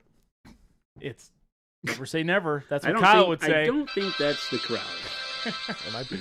Just gonna go out on. Do you a need limb. a Diet Coke and some? Well, you could do that at a I game. feel like I need more I need a thinning. better example. More for that. thinning. Do you need a More. gallon of your favorite soft drink and transparent blue? QT. Your favorite song. We got this. I'm making the future right now with Monument Hobbies and QT. That's enough. No free pub. What am I doing? Someone said no Yeah, free you know pub. what? If they're watching, they're like, "Shit, these guys are great. We don't even have to pay them." That's what I'm saying. Yeah. No free pub. They owe us. I'm invoicing Send 'em a QT. bill. Send them a bill. Scorched Earth said no free pub, especially no bad pub. Hey, no bad pub here. We don't do no bad pub. Well, no, we don't. I don't know what I'm trying to say. Everybody don't. fired. No, you don't. Clean slate. Everybody's banned. Yes. Got me a hot dog and a Dauntless set. Says Damage Inc. There you go. How hard do you think it would be for one day we also sell food items on the website? How hot hard? dogs. It would be very difficult, I'm sure. You know that's a quick way to jail, by the way. Hey, we're selling foot-long subs on the website for an hour. Until the health department shows up. Don't tell anybody. You want a cheeseburger in your order? It'll be there in a week. Yuck. Look, he you says yuck. you Tastes like imagine? chemicals. Well, we could do dilly bars and those would last. It's because they're nuclear proof. I don't even know what that is. That's like the crap you find playing Fallout New I Vegas. think the dilly bar would last longer than the box it came in. Yeah. realistically. Probably. I think the coating that they put around those is the same thing that they use to keep beef jerky from Oh my keep goodness. it dry. Sorry, I need to get everybody back on the rails. November says, okay, trying with a highlight now that I'm back at my computer since Chris missed my reply twice. Hey, that's great. The secret sauce question was because I'm trying to paint a couple of white rabbits for my Alice in Wonderland games. Okay, going back to painting with Pro Acryl OneStep and white, Jason. What would you recommend? How do we do this? How does somebody accomplish speed/contrast/OneStep with white? Well, we'll have a white in set 2, and that will help a lot. That's the only thing I can really tell you. That's true. You could mix the medium with transparent white and get a really great job, but it's not going to give you shadows. So that's the hard part with any bright colors is how do you maintain shadow with it? So bright neutral gray, white blue would be great for white rabbits. Doing the white blue.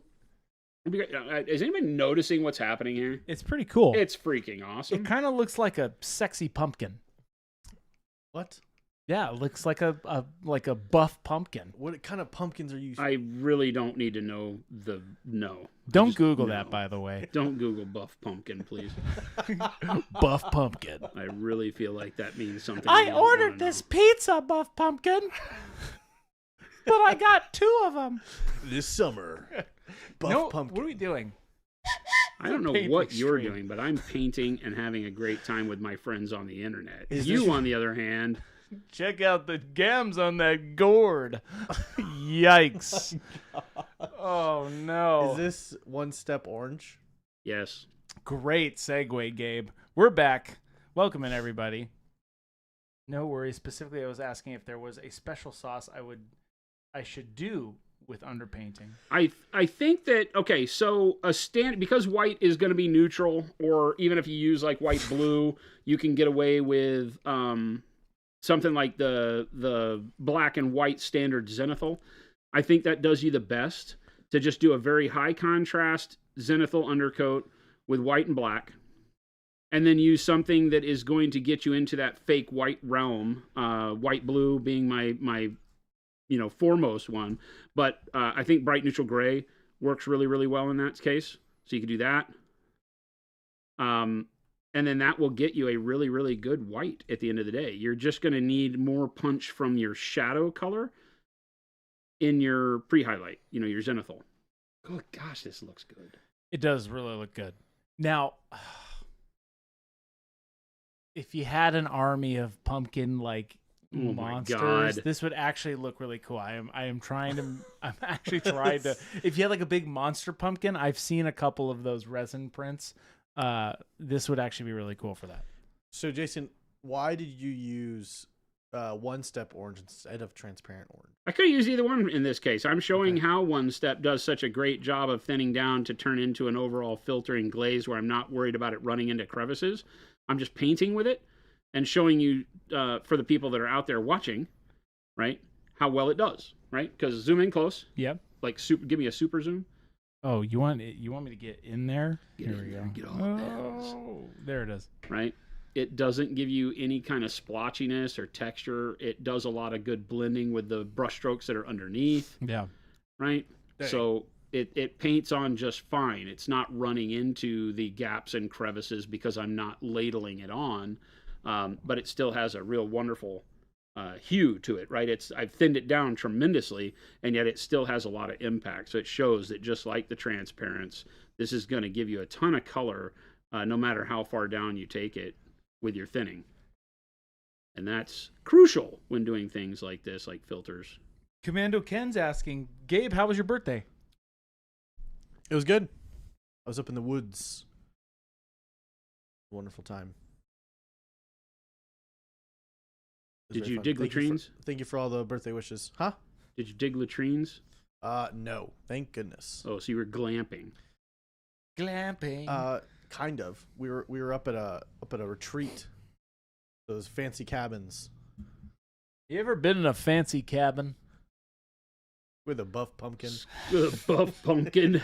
Hey, you all are thinking the same thing. This would actually be awesome on like a fairy tale pumpkin kind of style monster. So 100%. taking this and Oh, turning it to this. Looks great. It's very Feywild. I don't know what that means. You're just making words up. Lumberjack says that's a sore subject around Fuse. What is? What is? Buff pumpkins?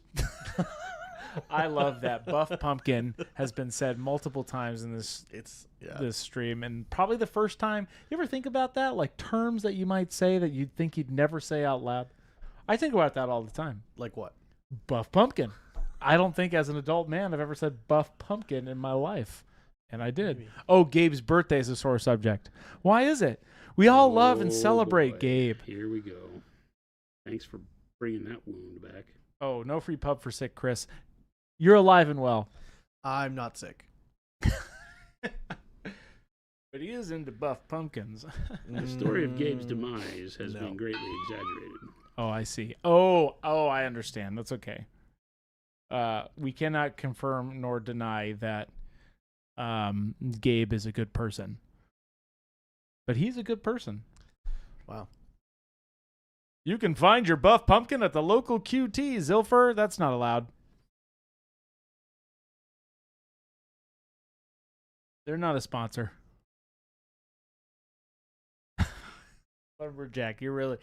Gabe, you just sound like as if Chris was sick. Oh, I see. I understand. I sound like if Christopher was sick. That's what Lumberjack Christopher sounds Calls like you if sick, Christopher was Chris. sick. calls you sick, Chris. Yeah, because I'm sick. Like sick is. You sick guys should is see what he's doing with his like hands. super sick. It's like he's knitting a little sweater. super cool sick. You know, I don't think that's what they like mean. sick nasty. Oh, I don't not with think that that's what they mean. attitude, Chris. That's right, Boshak. That's right. Anything is possible under the sun. You can do anything once. That's what I've heard, without repercussion. Wait, whoa. I need you to take that back. Well, That is not here's the an way example. that works. There Don't- are a lot of things that when you do it the first time, it's really bad for you. murder being the number one example. Don't murder. It's a lot of paperwork. It is a lot of paperwork. Scorched Earth, you're correct. I'm so sorry. I have taken too much liberty. I would like to apologize to the chat. This is a painting stream. This is a very high quality business paint stream. Don't listen to him. And I would Except in like chat if the BS meter is going off at your end. I would like to get us totally spiritually and mentally back on track. Gabe, how you doing that? Did We're Gabe back. just X up? Gabe's BS meter's going off. Gabe's in this Everybody. room. Welcome in. If you are Strong. new to Monument Hobbies, A, we're not sponsored by QT. B, we do make all the products that Jason uses here on stream. And we're so glad you're here painting with us. And by painting with us, I mean we're all painting this model with Jason, and so glad you decided to stop by. If you have any questions, I will get back to those questions and answer them for you post-haste. Post-haste. So if you have a question, I'll ignore it. There you go. Wow. I won't ignore it. That was the That's test. So mean. Let's just put F's in chat. No.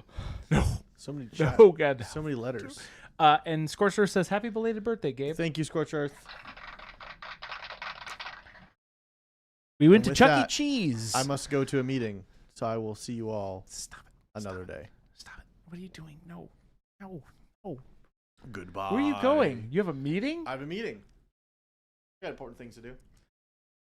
Gabe. You Did can those mute- people Thank you. leave? you can mute me now. Did those people leave? Yeah. Okay. Are they done? Are they out of our building?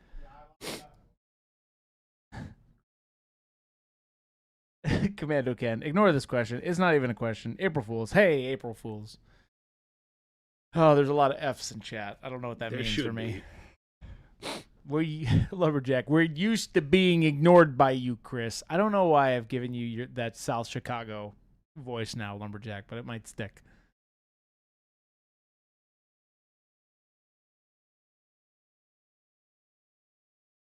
Foo Wizard linked your buff pumpkin in Discord. I'm not looking at that link.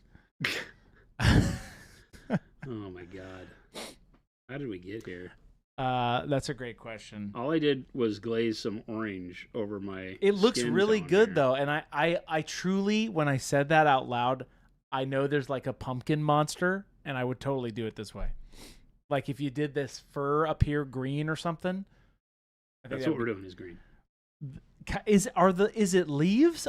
Is the fur leaves on this guy? That's the way I was thinking about painting it. Actually, it's oh my gosh, this is gonna look so good with the contrast though. This is gonna look good alongside. I was thinking your, like a jade green. This would look good alongside your woodland guy you did, the Guardian. That's the whole point. It's the same army. There you go. We have rhyme to our reason. This is what doing free pub does to chat. That's true, Mustang. That's why I always keep this very serious. This is a very cool orange, though. Wouldn't you agree, chat? And you better agree.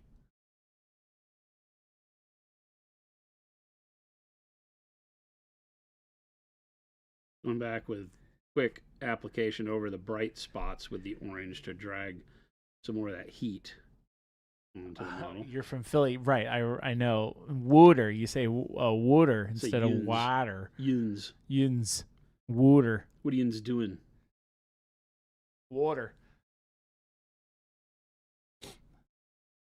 They use the word yet incorrectly. Did you skip the face for a reason? The face is a mask. I realized that we were looking at this yesterday, and we're like, "Oh, it is." The face is like a mask. Yins in Pittsburgh. Yint. Yins. Is it yins? Yins. Yins. Oh, dude, look at that front on that. It looks fiery. It almost kind of looks like he's burning inside, like he's got some fire in his belly. Some fire in his belly. A says, did Jason say there is a white in OneStep set number 2? Yes. How did you get that to work? Did you mix a denser, slightly darker white pigment? How does... Somebody was asking that earlier. It's this. Oh. We did that whole torso with it. Well, I was not here for this. You must have did that with Jen. Yeah. I haven't seen it fully. So it's like it's like a bright, cool gray is what it is. It has a little bit of a cooler nature to it. You can see it's not quite blue, but it feels more like blue than neutral, and that's what it is over just pure white. So that's what it'll do for you, is give you that minor shadow. This is with no zenithal. This is just white primer, and that's what it gives, right? This reads white in my mind. Yeah. It's supposed to just give you the idea of a white coloring, but this was just all over on there. You can see the difference between just white primer with none of it and then here. Yeah. Right. Huh. But it looks, it would be perfect for stormtroopers. It would be perfect for so many models you can imagine where you need that white, because I haven't gone back over it with anything, but if you went back with titanium white and lined it in or dry brushed it real quick, it would just, it would do everything you needed to do. Yeah. Great question, Ace.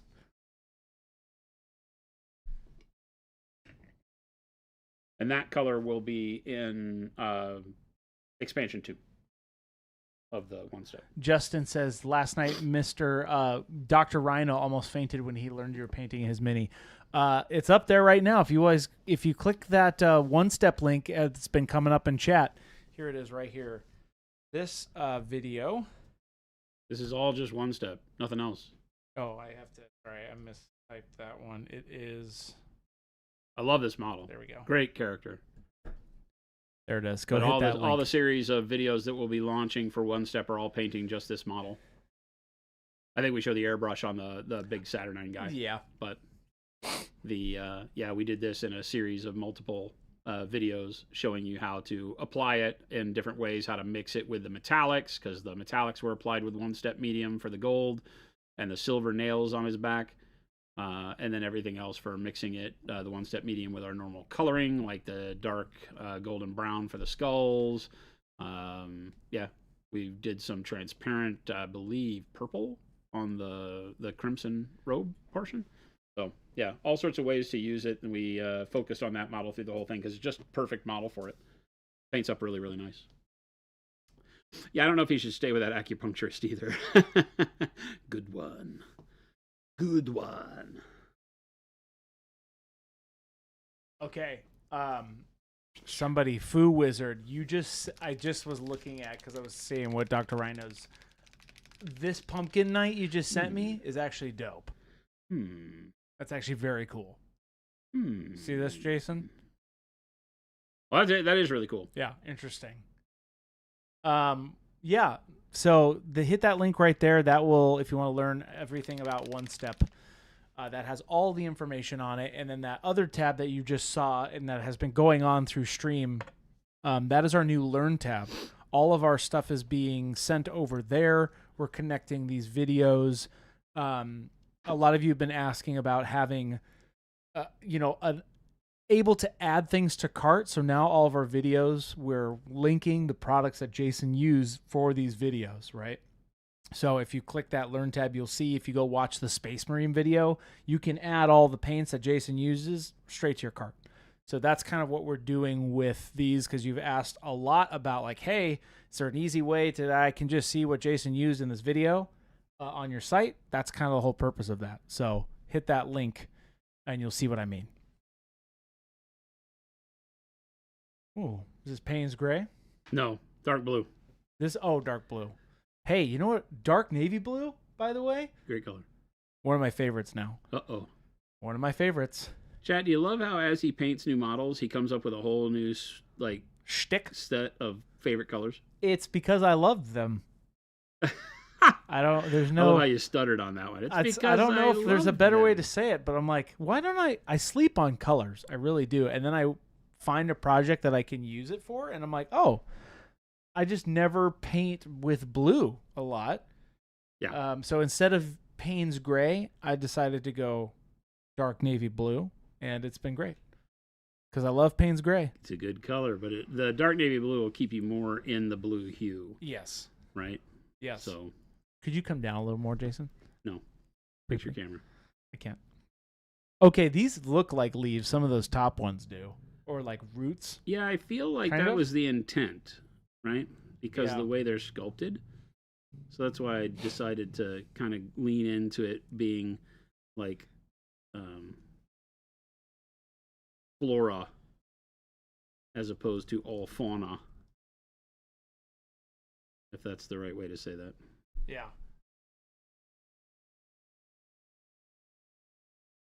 What are people's favorite undertones? Us as Mr. Blue, Payne's Gray, and Dark Purple are my go-tos. Yeah, Payne's Gray is pretty high up there for me. Payne's Gray, Dark Purple, Dark Blue. I like usually black. Cooler tones, although Royal Purple is one that sits outside of that. Dark Plum on the warmer side, Mahogany on the warmer side, Burnt Sienna on the warmer side. So probably an equal amount of warm versus cool tones. But on the cool side, it's always going to be Payne's Gray, Dark Purple, Dark Blue for me as my go-tos. Old man says, oh, I figured out my issue with the thicker black primer. The bottles went through a manufacturer change on how the black caps screw on. The older bottles has more ridge where the cap screwed on. For the primers? Is that true, Jason? I don't know. We have, I would have to go back and look at when. That's a long time ago. You said your bottle's 5 years old? Yeah, that could be. Old primer bottle? There were the old bottles were Chinese and the new bottles are US made. Black and stuff. Would bold titanium white plus special sauce be a way to set up something like glow for fire, which has texture but not to the recesses to the brighter part? Yeah, but I mean, like transparent white does that really well already. Black and stuff. I love using transparent that way. So, there are already ways to do it, but there's no reason why you couldn't do it the way you're thinking of. It'll go into recesses, which is where you want, your glow to intrude. I guess as long as you do, there's a reason to keep the light out of the recesses. But if you've got the setup understood and it works well for you, then yeah, no reason not to do that at all. It is a straight up mask on this thing. It's weird because it looks like the beard grows out of it, but it's like a human featured thing. So I'm going to treat it like it's a Studio Ghibli thing and probably do it in pure white, like gloss white. Yeah. On the front. That's my cool. thought. Right.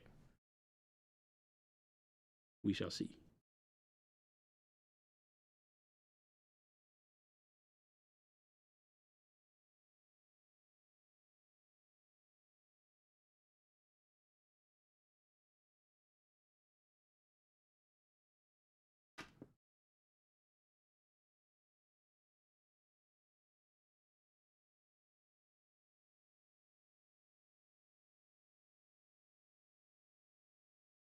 Last night I found out that there is a whole rabbit hole to go down of people who have dedicated an inordinate amount of time to making videos about Godzilla as if Godzilla was a real thing. Interesting. Like documentary, found footage documentary stuff that people have made Kind of about like like being on a Ness family Monster. vacation in the Pacific and encountering kaiju and stuff. It's pretty crazy. So I went down that rabbit hole and started watching a bunch of stuff, and there was a couple of channels that had like 4 or 5 videos they had made that they'd put a lot of time into. Ryan said geisha makeup on that mask. Oh, geisha makeup would be cool on. Don't you have one of those spider ladies? Well, that's the one of thing. them? The spiders, That would be cool. Yeah, the Joromagos have geishas on the back, so I don't want to do that on these But that would be because cool. they're not to part of see. the same faction. But yeah, that would be. We have a lot of opportunity to do geisha makeup on. I don't think actual I've ever. geishas. Yeah, I haven't seen that done. It'd be cool to see how you do that. Just heavy white powder and very high contrast red lipstick and things like that. So it'd be fun.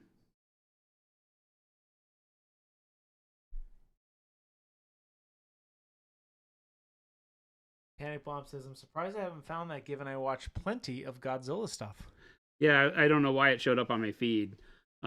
Maybe because the Godzilla -0 trailer right. hit, and so I watched that, and so it probably threw me into that realm of. There's a new Godzilla movie coming out? Yeah, did you ever see Godzilla -1? I didn't. No, It I is heard it was good. spectacular. Yeah. Spectacular. One of the best Godzilla movies of all time. Especially in an age where they've turned him into the monsterverse, superhero, Right. where it's just an action flick at larger scale. It was a real Godzilla movie because it harkened back to the whole, scared of Godzilla, Yeah, rather kill than Godzilla, Yeah. not him being the protector of humanity Right. that he turned into through all the joke movies. Where That's he was what hugging it out with his friends and clapping, and was it I'm gonna offend people because I'm gonna be like forget what Godzuki. Oh my god. Yeah, I'll have to look. Philip really likes that one. I'll have to look into it. Yeah, Philip's a Godzilla huge minus Godzilla fan. minus one is awesome, and they're releasing Godzilla -0. So the trailer, the brief trailer came out for it, the teaser. And, Okay, I'll have to see it. Oh, it looks amazing. So Godzuki. that's horrible. I have no idea what that means. It's I'll have because to in the look at it. movies they turned both King Kong and Godzilla Oh. into cartoon characters. Yes. Okay. And so Godzuki is his little baby Godzilla that runs around and does stupid crap and blows smoke rings. The same way Godzuki. the King Kong in that world had Interesting. like a little baby King Kong thing. I don't remember if it was his baby, but it looked like a stuffed bear. Sounds like it's not a good Godzilla movie, but that one does sound good. I'll have to watch it. Well, the whole Toho world went through a big era where Godzilla became, like I said, a kid's show. Yeah, that's what Ryan said. Back to Toho Godzilla. Well, life. yeah, because Godzilla was a horror flick. Yeah. For its time, it was a horror flick, and it had a lot of statement piece about, Japan's dealing with the aftermath of being nuked in World War II. Yeah. And their own struggles as an island nation, and solitary confinement kind of things, and their struggle with land mass and Yeah. all of that, them against nature, which I always have loved. And so if you ever saw Shin Godzilla, it's a totally different beast. I don't know what I think about Shin Godzilla, but it was the same thing. It was a very terrorizing, us against Godzilla kind of movie. It brought back the fear of Godzilla, which I like. I don't like Godzilla as a friend to humanity. I think that's a dumb concept. Lapton Live says, "How is it that some paints look so much more brighter when wet and get very dark once dried on the Mini? Is that related to the matte finish?" Yeah, 100%. All paints will do that to some extent, but obviously ones that are gloss will have a wet look long after, and will have a fake vibrancy to them. The problem with that is that depending on the light you're looking at the model in, it won't guarantee that your model always looks the same. The reason why we paint with such matte finishes is because now the light in the room is less of a thing. As long as you have light to see anything, you'll see the work you've done and the effort you've spent painting. Gotcha. Whereas gloss and satin paints have a hard time doing that because they shine in ways that will cover, like the reflected light might cover the work you've done. So you have to be careful with that. I like this. I'm liking how this model's coming out. Again, it's just exploring with color. This is my favorite thing to do when painting, is not having a plan. Who knew? Not having a plan and not being beholden to any one scheme or idea and letting it develop as it goes, especially on models where I'm really just stoked to paint them. Yeah. You know, I'm looking at this guy, and when we built him on Saturday's stream, you know, it was just one that I was doing because it was fun. Yeah. It's one of my favorite models as box art from Conquest for the Weaver Courts, because it just is, not that the box art painting is anything spectacular, but the model itself is just such a cool design. This big construct, you know, what did we call it? It's a moo, what did you call it? It's a boosin? It's a moo. A boosa. A moosa. Mubasu. Mubasu. Yeah, mubasu. Boosamoo. It's a boosamoo. Bisamoo. It's a moosaboo. It is a caribou, bison, and elk, whatever you, or moose. It's not. It doesn't have any elk in there. Boosamoo. There Boosamoo. it is. I think it's a boosamoo. Boosamoo. But you are right. Some colors will look a lot more vibrant, a lot more saturated when they're wet, and then as they dry to their matte finish will be less so. But it's giving you the true color, so you know what you're dealing with.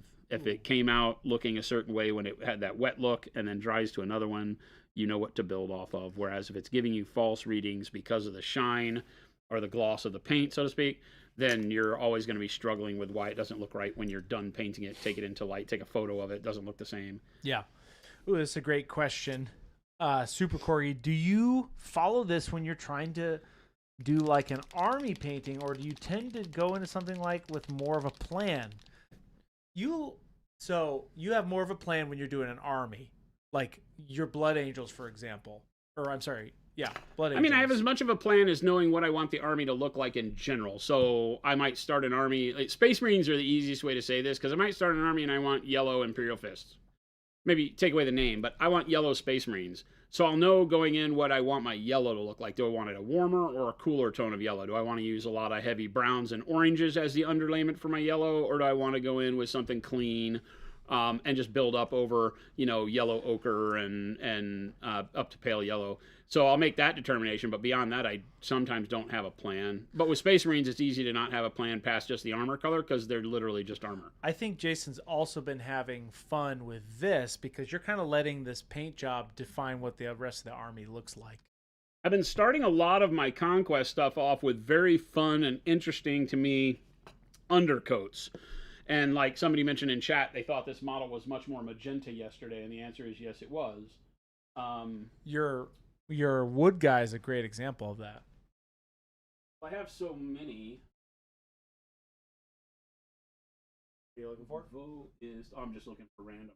Oh. This one. Right. So, starting out with fun undercoats, some of which I've done with an airbrush, like this one. Oh, your spire, yeah. Right? Where we started with the red oxide as the base coat, so it's my shadow color, which gives it kind of a weird glow. And then going up into like jade and pale yellow over the top of that, so that we can get some really fun interactions. And then a wash of, in this case, it was Payne's Gray wash, thinned down over everything. So, you know, starting with this and then building off of this, like, because this gives me a feel on the model, and then I just build all my colors off of this, and I have no idea where this is going to go. Yeah. I have no idea where this is going to go. Right? Yeah. This was the same thing. We put the orange OneStep on his skin to give us orange orcs. But beyond that, I really don't know. And even on the skin, that's just the OneStep so far. I could still change that entirely away from orange into more of a fleshy tone if I wanted to, or anything really. Yeah. But the armor, I just really like the idea of going with like the yellow-green and the Payne's Gray, or the dark purple that I used here, and building up on top of that. So, you know, I'll start with something that is either colorful or muted or whatever it is, and it gives me a real good base coat, and then I'll build on that to turn it into what I want. I picture this guy's armor as being more steel, but I really wanted these colors in the steel, like that kind of warm, reflected sunlight in a grassy environment is what I was thinking. So now my challenge is to turn this into non-metallic metal steel by glazing colors over it and letting the yellow and the greens and the purples show through. Yeah. And then on this, I really just like this color as what I build the skin up off of, so I'll just highlight on this. And then I'll find other colors to do, like the cloth and the bow and, all the other bits off of that will blend in with this. So each model is a little bit different. And so sometimes I have a plan for, I want to try this. And I'll throw it at the model, and then I'll build all my other colors with no plan over the top of it. Same thing that I did here. If you go back and watch yesterday's video, it started with, the very magenta curb appeal, because the colors I used were dark plum and dark hot pink. Yeah, the orange really made that huge jump shift. Which and is we'll still go cool. back once I get the jade on there, and I'll go back because I want more of the dark hot pink in the skin. Yeah. But I'm going to move the dark hot pink down towards the shadow, because I still have a really good dark plum shadow. Yeah. And what I want is that dark hot pink to ride the line between the orange and the plum. Right. So now I have a good orange, I have a good dark plum. The magenta is still there in the midtones, which is giving us that blend. And then I go back with the dark hot pink and pull more of the magenta out in the midtones, back where I want it, but maybe only in certain spots. I have to be careful because it could make the skin look really irritated, which is why I haven't just done it. Wait for the jade to go on, or the other color. And I really like the idea of this being like a leafy, weird forest color. Yeah. On the mane. Huh. Yeah. Huh. Yeah. Huh. That's Yeah, him not yeah. listening. No, I'm kind of envisioning what this is going to turn into. That's right? him not listening, Jeff. No, I'm listening. I am envisioning. I am manifesting. I am what's jade. Oh. I see. I'll use the side of the brush. So I'm not going after it like a pencil. I'm going after it more like if I were dry brushing. Yeah. So that I don't force a lot of paint down into the crevices. I'm really just catching the top area, but very wet. So I'm getting a good amount of opaque coverage on the top of these leaves, hair, whatever you want to call it. Feywild hair. I don't know what that means. You're just making stuff up. This definitely looks Feywild. Like mystical. That's how you did. This is what you started with on your Guardian, right? I don't remember. I don't remember either. I don't ever care. I did record that bit, but also I can just go back to that whole VOD where you did it, which is very interesting. If you didn't catch that, it was a really cool way to underpaint wood. And it was, you did that in 2 days, yeah. Oh, here it is. Yeah. This is a very interesting looking. If you guys didn't catch this, check that one out. That VOD has all of that.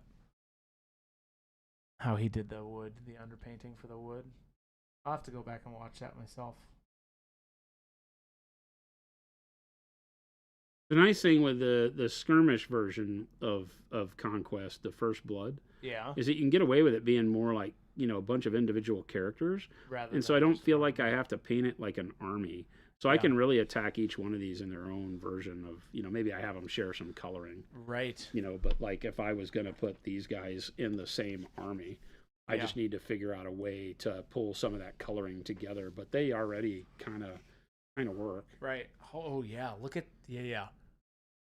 Would you? It's funny how bright. I didn't think this green was very bright on the leaves, but you put it up next to this, and you're like, holy! This is very bright. That would be cool to put on these fur. Is that your idea? I'm gonna go to a green, but this has got the jade base, so I'm gonna work to green so that it doesn't feel too, like you said, too pumpkin-y. Yeah. Now that you've said that, I want to avoid it feeling like pumpkin orange with a green stalk. Right. Right. So the jade keeps me away from that. The jade keeps it, like you have also alluded to, very mystical. Yeah. It's cool, though. Blue, greens tend to feel a lot more odd because we don't see them in nature as much. Yeah. So they give us the ability to play with that fantastical idea of these guys. I think that's an ear right there. So there might be a need for some skin tone up here if that's it. I think that is an ear. I don't know though. Yeah. Is it an ear?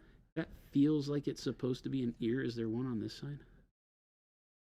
No, there isn't. So no, it's a leaf. Ta-da. It's really far back on his neck to be an ear anyway, but it was sculpted different than everything else that was on that side. So right, maybe Wireheads look very Wild Hunt. Yeah, it's a cool model. I like the contrast of this blue on that orange. Well, that's a nice thing when you are attacking things for their, the fun you can have with color. You're never locked in because you realize, especially if you follow the way I underpaint things, you gain an additional amount of fearlessness in your painting when you know that, hey, this could just be an underlayment for red. This blue and jade would be really great to put a red over. Yeah. If I decided I wanted to keep this model very hot, and add more heat to it. I could just do that. I don't have to keep it in greens. I haven't done any work here on the skin or on the mane and / tail that I couldn't change to another color, right? You're right. I don't have to repaint any of this. And that's the liberating part of learning to both mix color and to underpaint, like what you see me do a lot. It's not because I think it's, check it out, it's my style. No. It's that it really gives you the flexibility to be able to attack a model from any direction you want. Yeah. If you came and said, hey, man, what would really look good with that jade is if you made the skin more yellow, Yeah. Then we could make the skin more yellow because we still have enough value here that I could glaze yellow over the top on the shoulders and really put a bump of color there. Right. So there's all sorts of things you can do.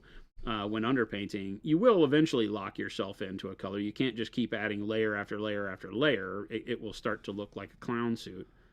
But right now, we still have the ability to be very flexible. So I can let the model develop into what it wants to be, which again is why I say never finish any one part of the model until you have all the areas in close proximity ready to finish. So that you're always making decisions from a place of confidence.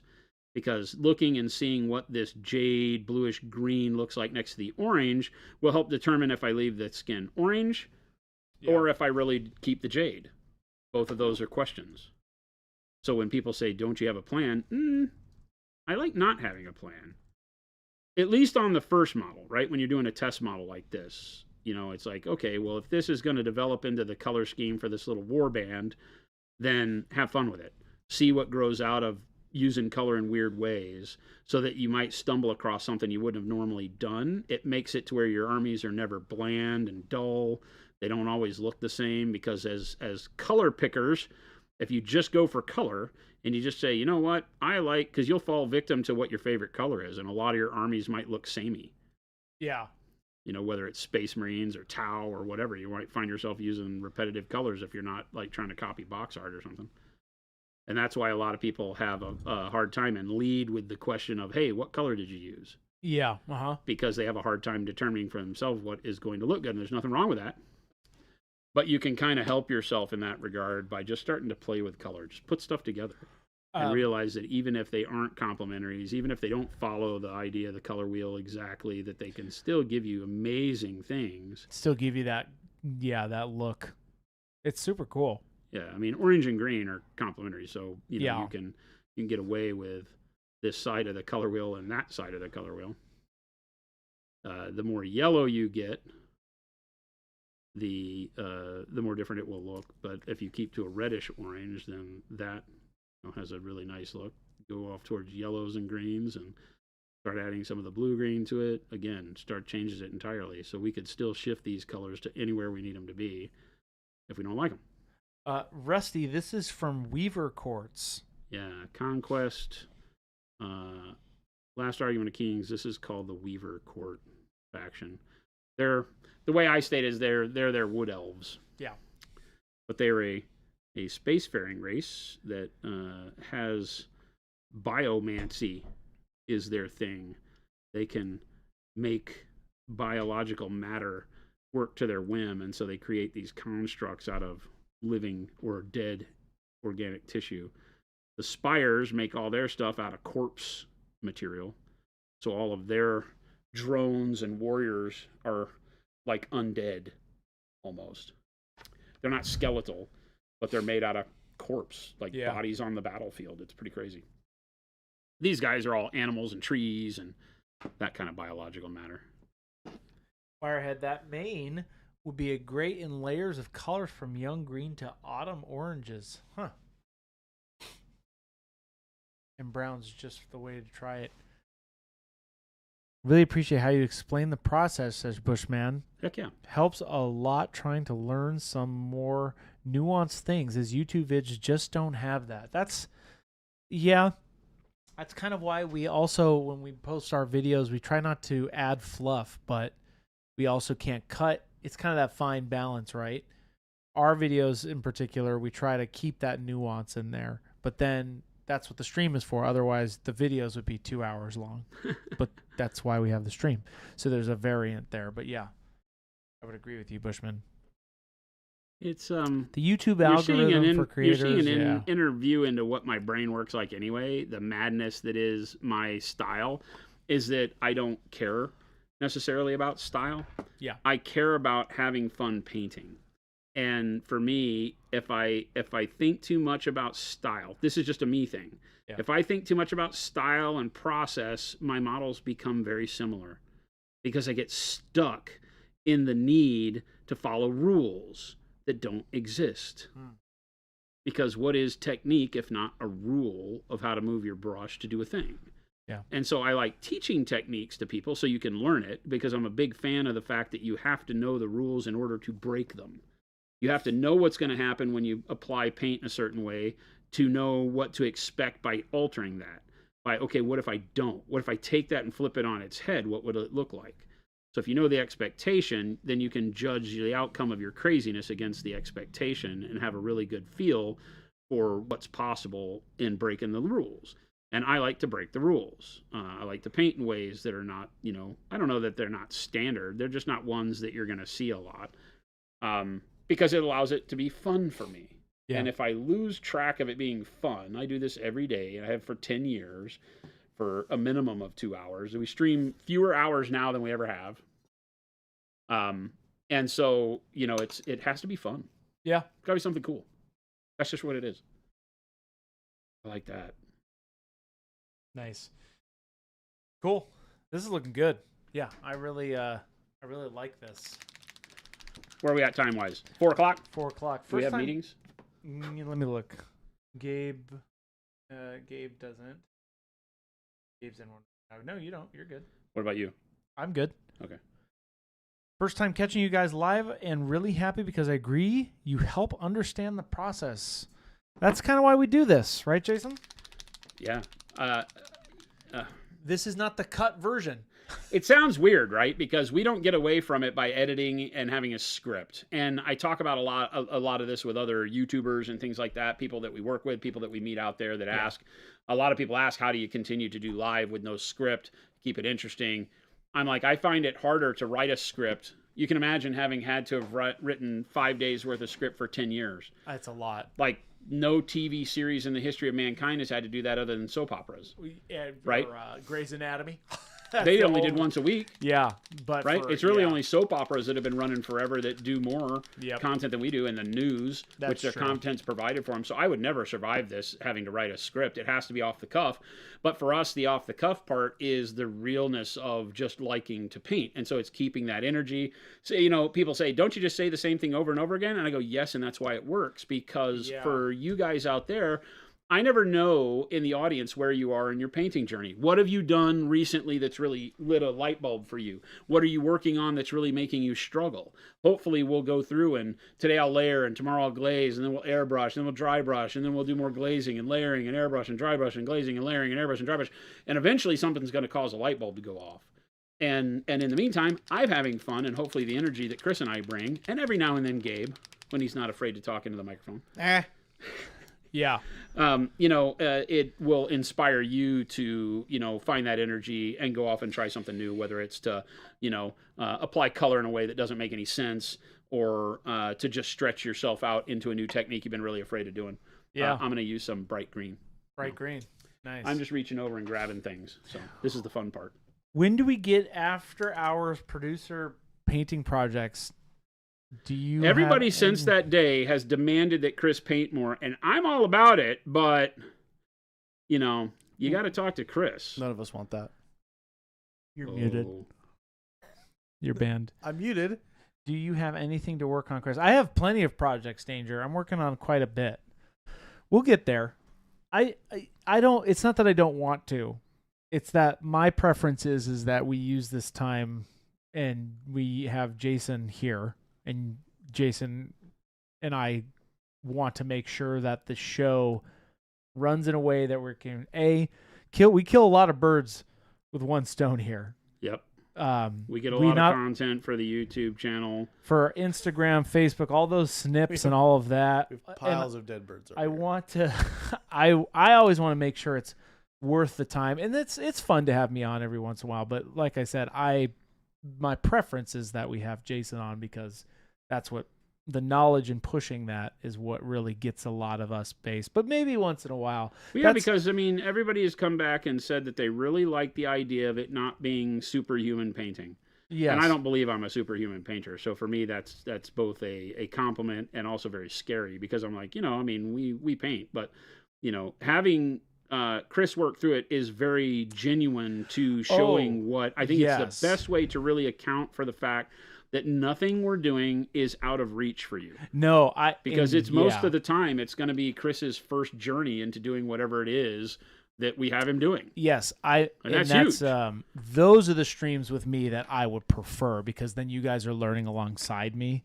But every once in a while, when everybody's gone, maybe I'll get a tree out here every once in a while. You don't get to paint trees. Not on my stream. Well, I'll paint trees. Oh, not on if you're not here, and Jordan's not here, and Jen's not here, and Gabe's not here, what is a man That's to not do? what they're talking about. Oh, I think that's exactly what they're talking about. They want to see more trees. That's not what was in the question. The question was not, hey, when are we going to get more trees? Because I'm literally painting leaves right now. They're asking, when do we get an after-hours producer painting project? No. I'm very jealous that Jason's painting these leaves. I could get in there and just get some trees going, man. We don't kink shame, but that's a little weird. Yes, it's nice to hear questions as they come up. That's why we have so many good questions on stream. That's true. We have great content provided by you guys, right? Yes. Because you, as a collective, will look and have great things that you want to learn, and that the questions today about brushes are fantastic. That has probably helped more people than you'll ever know. For those of you that ask those questions, there are people out there in chat that are like, "Holy cow, I never knew that." Rethinking their selection of brushes right now because of a question that you asked. So the chat, you guys as a community drive so much really good content just through your own questioning nature, and wanting to know what makes things tick. And hopefully I have good answers every now and then for, why I look at it. And all I can really do in most cases is present my opinion and my experience because art is chaos. I don't ever like to come off as saying this is the only way to do it, because as soon as I do that, somebody goes, well, I do it this way and it looks great. And I wouldn't be able to argue with that. So I do believe that art is chaos. And in that chaos is where you find your way, is how you treat it, how you conform your wants to the chaos, so to speak. Don't be a heretic, though. Don't give in to chaos. Brightwall, I think I just got served the stream from watching the OneStep video. That model looks dope. First time stream. What's going on, man? Hey, welcome. That's a great segue. I love that the algorithm's working. If it's tossing you over here, welcome to our crazy. And if you're watching that and you're responding on Twitch, that means we're doing something right. Stan says, Chris, serious question. What technique do you sit down to paint something to avoid, or do you worry about when you get into? Honestly, I don't really worry at all when I paint. I really don't. Chris is brave. I truly use it to shut off and try things. 100%. Like like that dark blue through the OneStep and just blasted my nights with that. Like after I was done with them. So I think Chris, being a producer on the show now for over a year, and having listened to my stuff editing videos even before producing, is learning probably in the best and worst way my craziness. Well, because yeah, you've learned just enough fearlessness Yeah. by like, what would Jason do? Yeah. And without even having to think about it, you're just like, hey, I want something darker. What do I have? I'm going to Yep. stick it in the airbrush. I'm going to spray it on these models and see what happens. 100%. Because there's an equal amount of time he walks into the office and says, well, so I tried a thing. Yeah. And he's like, I had to redo it, but I think on my next model I could use it. And Yeah. so I applaud you because you see it for, maybe it's not right for what you just did, Yeah. but you don't get lost in the mess up. You still look at it from a perspective of how could this be useful? How could the time I just spent pay me back, even though on this model it's not what I wanted? And that is worth its weight in gold, dude, because a lot of people get bogged down. We talk about it all the time, how people are like, nah, I got frustrated. I tried a thing, and I only had a couple of hours to paint. I messed up, and so now I haven't painted in 3 months. Yeah, I have definitely stopped. Look at that. I have definitely stopped getting frustrated. I used to get frustrated like when I would mess up, but I get less frustrated now. Good. Just because of like what Jason's saying. I kind of know in the back of my head that that's the whole point of why we're doing this, is to have a good time and not to frustrate me, right? So I really have to do that. That's why I like painting. Yeah, that's my TED Talk. Good one. But That's a good one. if you don't worry about it, sometimes that's how you get your best work too. Exactly. Because then all of a sudden you're like, oh my gosh, I had no idea this thing existed in my mind until I tried it.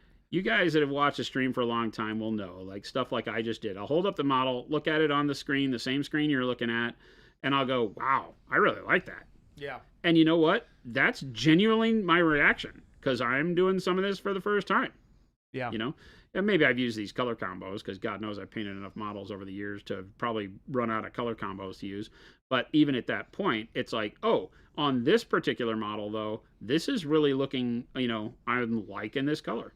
Yep. I'm liking the way it's working on this composition with this particular moose and this particular writer. I'm digging what we're getting out of it. Yeah. Scorched Earth, I get in my head and worry way too much, very counterproductive to the hobby and brings me peace. Yeah. That's the idea. Scorched Earth. Gotta just try it and don't let it hold weight.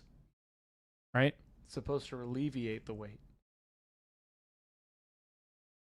That's that whole video we did with don't let your hobby be an unpaid bill. Yeah. Don't let it get in the way. Take care of your unpaid bills so that you can have your hobby do what you need it to do and not be something that is never going to be able to carry what you need it to be. Yeah, and I think going back to that original question, Jason and I can really think about it of like what's the next thing. I think glazing or blending and glazing would probably be the thing I need to do. Well, when you jumped into non-metallic metal, right, you found that there were some fundamentals you needed to be better at glazing, in order to really pull off non-metallic metal. And that was one of the reasons why I committed to saying, yeah, let's do non-metallic metal, because I knew that the output of that was going to give you some struggles because you don't have some of those fundamental techniques down pat that you really need to have. Mm-hmm. There's nothing wrong with that because you were able to pull it off anyway. It was showing me those parts that I needed. Yeah, it'll show you how much easier it would become if when you're like, you need to tap into a particular tool like glazing or whatever, that it's just right there at the tip of your tongue to use. Oh, don't use your tongue to paint. Don't eat the paint. Don't do that. That was a test and you all passed because you didn't eat the paint. Hammerlock says, I feel like I struggle to know when to use neutral grays, browns, etc. outside leather and wolf fur. What are some ways to use those neutrals that people might not think of? As mixers for color is your first and foremost way to recognize where you want to use neutrals versus warm and cool tones, because as you're learning to tint, tone, and shade your colors, the layman's way of thinking about it is that black shades, white tints, and gray tones, that's the 50,000 foot level. But what it really means is you're adding a bright color to tint, a neutral value to tone, which is gray, and a dark value to shade, right? And so as you're going, you start then saying, okay, well, I want to have an aspect of temperature in that equation. So gray, white, and black are all neutral in their temperature. And so as we go and you start building that way, you think, okay, well, where would I use neutral gray? Well, I might use neutral gray to tone other neutral colors, or colors where I don't really want to impact the temperature too much, or that I want to desaturate and work away from it, because if I add gray to red, I get a much different situation than if I add the same value of yellow or the same value of pink to red. Yeah. They all will mute the red more, but one of them will keep it, cooler, one will keep it warmer, and one will gray it out, the gray being the one that desaturates it the most. So that's really it. Now, as far as like other areas where you may think about using all of that, if you're not painting gray, is using it as a base coat for other things, right? Base coats for white, that's where grays and browns really come to life. So you can always find a way to use them there. Right. Anytime I'm painting bases, they typically have a lot of grays and browns in them for earth tones. Grays we don't think about as being earth tones, but they are. Think of rock and concrete and all that kind of stuff. So being able to throw grays underneath browns or over the top of browns is a great way to bring life to rock and basing texture and all that kind of stuff. So. Brightwall, you were pulled in here from that video. OMG, I just saw the website has like manageable paint sets / price wise, so I can stop going broke. Well, hey, I'm glad you showed up in here. And yeah, we stream 2 to 4 p.m. every day or every weekday Mountain Standard Time. So we do this every day. And I put that Discord link in there, like what Lumberjack was saying. You should join our community. Great Discord community. We're glad you've... We may have passed 7,000. We keep going over 7,000 and then back. Yeah. So we're so glad you stumbled here. And yes, the OneStep warm yellow is in fact amazing. We did that specifically in that video to show you all the power because a lot of people struggle with yellow, and now you don't have to. But those OneStep paints will be coming out mid to late May. Keep an eye out on our socials. To where we'll let you all know what that date is specifically when that comes. Bright pale green. I think it's the right choice here.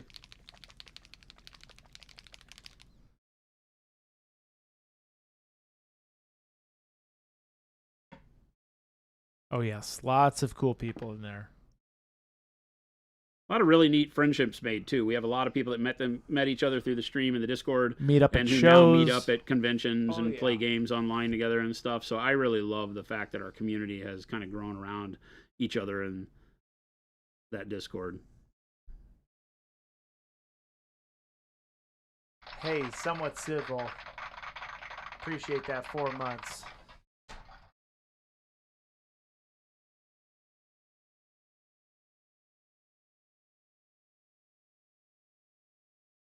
That Dark Knight says, I'm new to the hobby myself, and I'm trying to figure out how to create a glowing rune effect. Any tips on getting that glowing effect for glowing runes?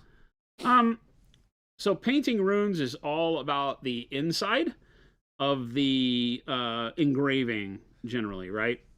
So if you have a model like Space Wolves or something that have runes on an axe or a shield or something like that, it's all going to be about getting a bright color inside of the letter or rune. I say letter, right? But the inside of the rune, and then letting it be bright on the inside and then go darker around the edges. That's how you get that glow on the inside working. What are runes? What are moon letters? And that's something that is deserving of a lesson, right, or a focus. I probably ought to find a model that we can do that on, because we talk about OSL a lot, and that's just another form of OSL, is a glow from the inside on a particular part of a model that is visible, right? It's not off the model in the foreground or background. It's literally part of it. Yeah. So here I'm just going through and grabbing some of the bits that I think jump out into the... When are we getting a Jason Con? A Monucon? Monucon. Never. You say that. Never say never. Say never.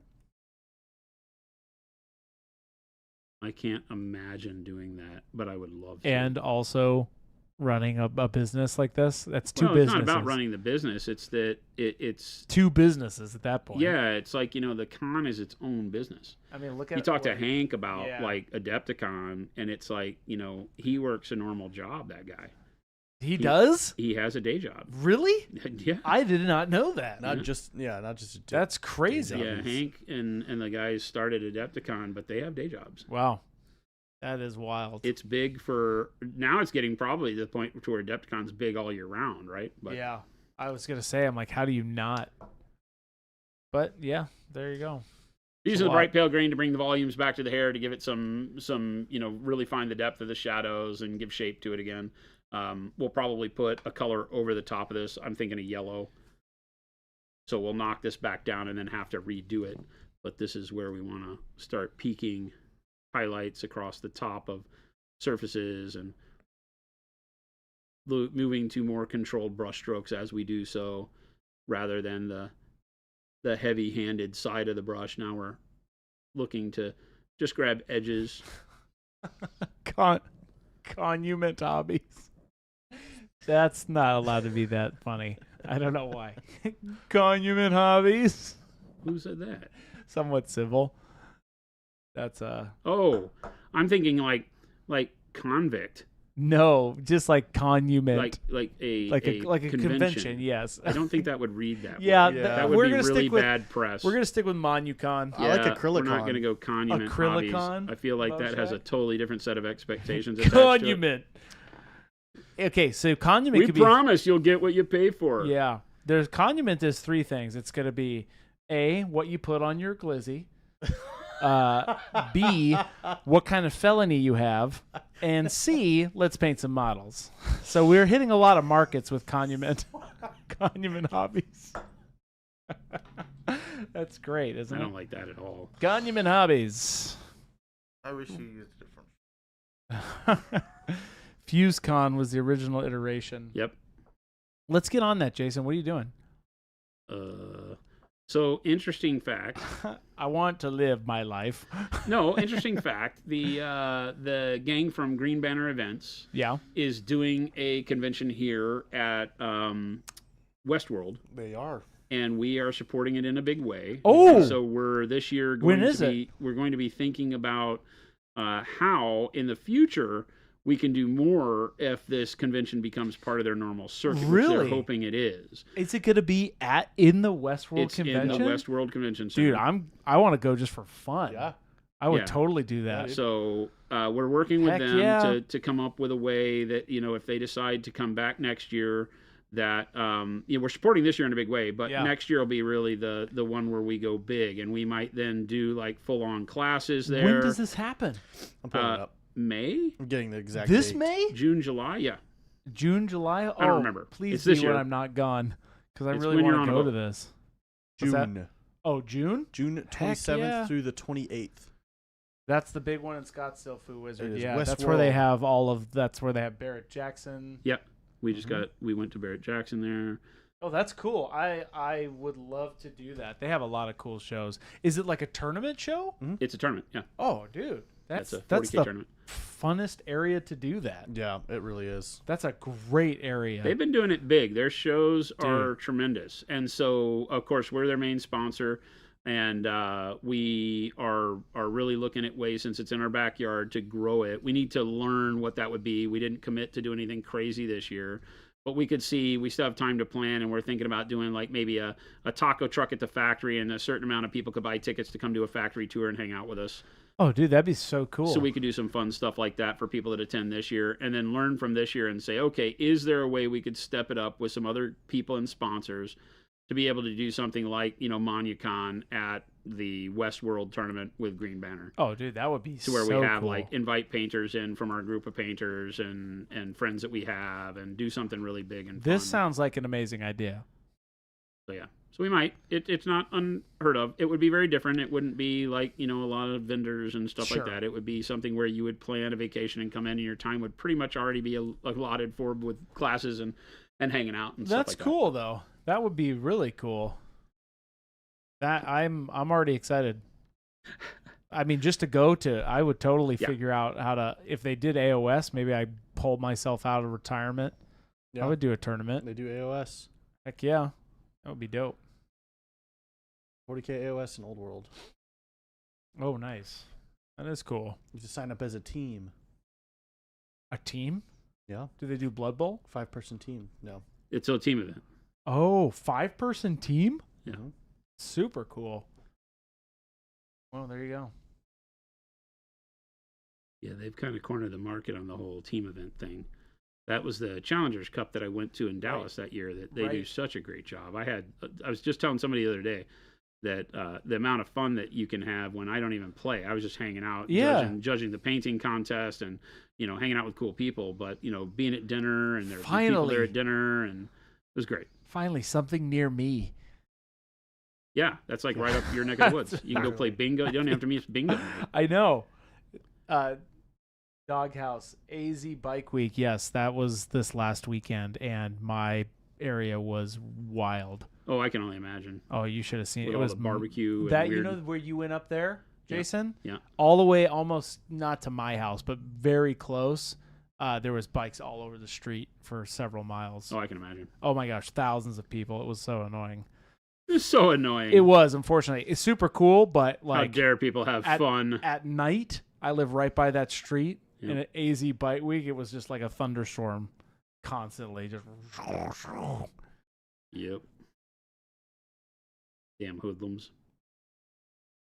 Kemp the Red, yes. We talked about having a much bigger at Bourbon City Brawl this year. Just saying, yes. I got your email, John. I need to send that over to Gabe.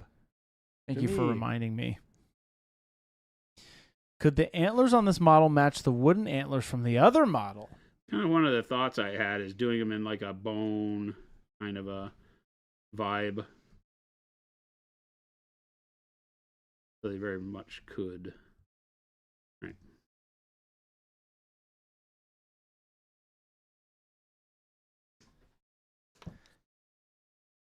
I'm liking that.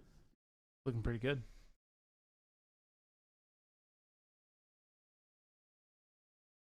Yeah, Lumberjack. It was definitely not the usual, but I live by a lot of those biker bars up there too.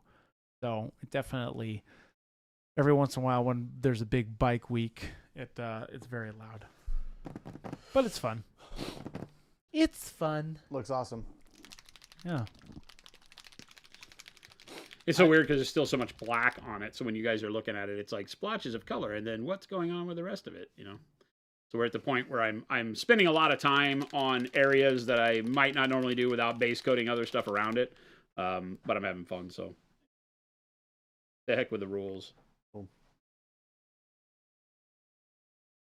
A little bit of warm yellow. OneStep. Are you putting this over the blue? Over the leaves? Yeah. Yeah. I'm watering it way down. Whoa. Again, when you take OneStep and you just go lots of water, probably 2 to 1, thin it down.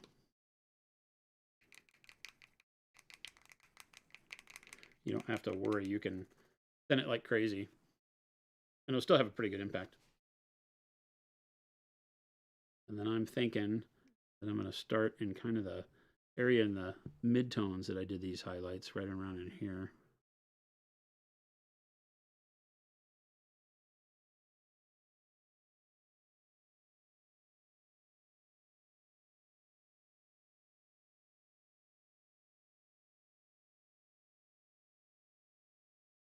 What effect are you going for with this? Just to bring some warmth into the green too. Sometimes I'm using color like the bright pale green as a way to just bring value on the model, not necessarily for its coloration.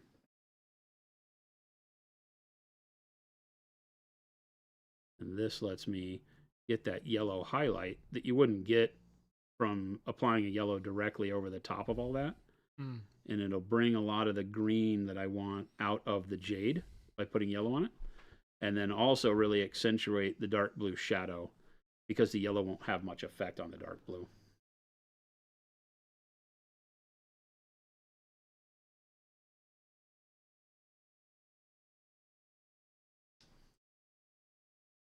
and I'm not popping real close. Yeah. I'm not necessarily covering it all. Notice how as I get close to the skin, I'm not putting anything on it, so that more dull green Yep. stays there, and the yellow just kind of goes into those midtones.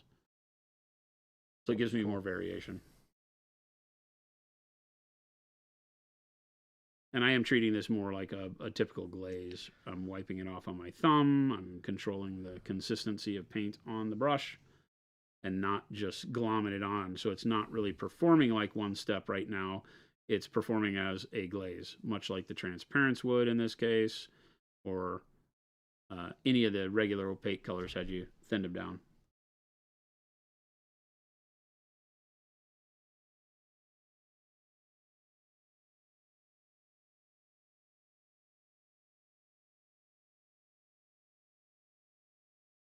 Little tip for the learn section: a conversation chart for Jason's terms, etc. Scoosh equals 2 parts water. A skosh, a scoobly.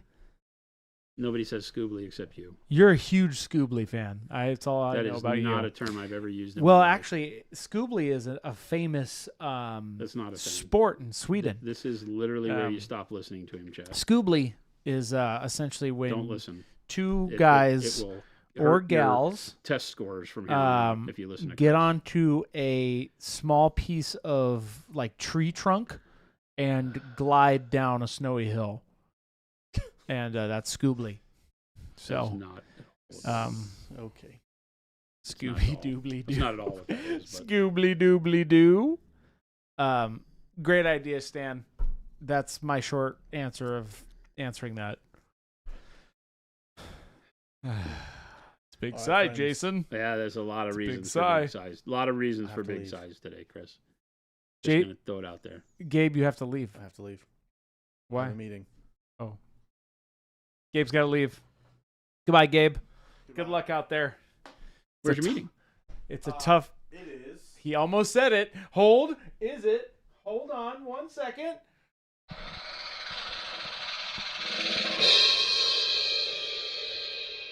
At your mom's house. I have a meeting. I have a You can lead. Hey, good luck out there. Hey, big shout out to Gabe. He came, he went, he conquered, he conquested. There you go. I'm conquesting. What are you talking about?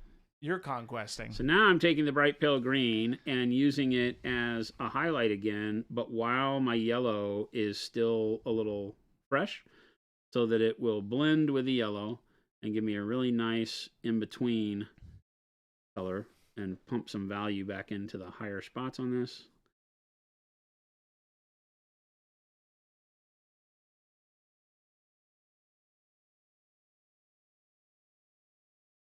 This is a technique that once again will make it look like you've done a lot more work than you really have. Can you remind me what you glazed that with? I'm sorry. What I'm doing right now? This green, what was that again? Was that dark green? No? Bright green. Bright green. I did jade to bright green. Is that what you're asking? No, what was the glaze you did over it to get Yellow. this? Oh, it was yellow. That's what it is. Yellow. Okay. Yep, yellow. Just straight up. Warm yellow OneStep. Gotcha. Okay, that's what I was looking for. I love this green, how these leaves come out. I know this is going to sound silly. I do have a whole pack of trees I need to paint. Sounds like a personal problem. It is technically because I own the trees. It is. This is a very astute way of putting that.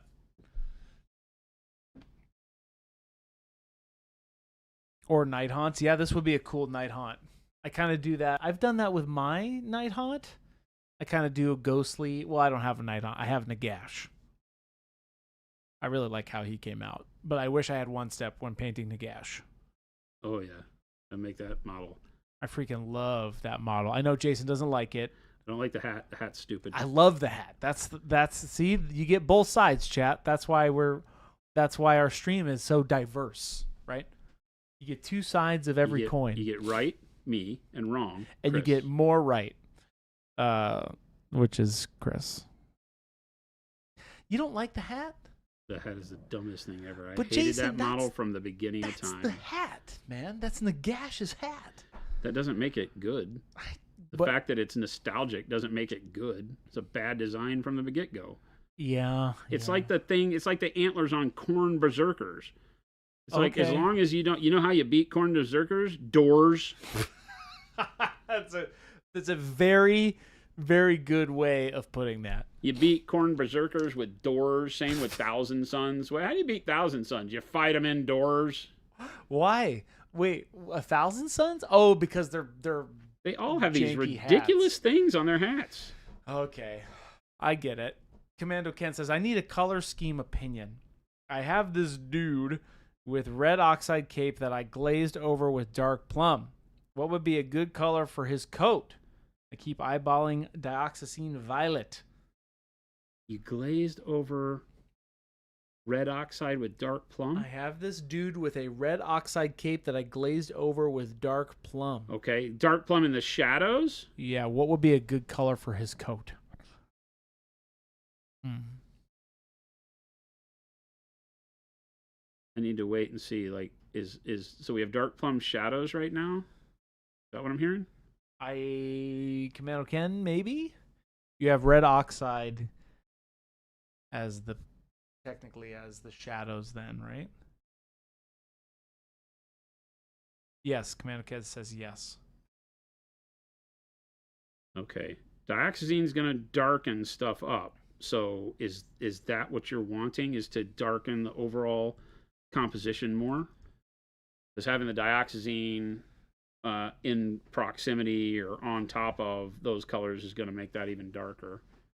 So it could look really cool. Okay. I think if you've got plum red oxide, you're already very heavily rooted into reds. So the dioxazine, oh boy, I would say something in more of a blue hue would be kind of cool to add some cooler temperature to it. But I don't know what you'd have to let me know. Like, what's your plan with the model? Is it intended to be very red, very warm? You know, like when you're painting a red-skinned demon, the goal is to have a red-skinned demon. Yeah, Commando Ken, what color are you looking to achieve? Maybe that'll help.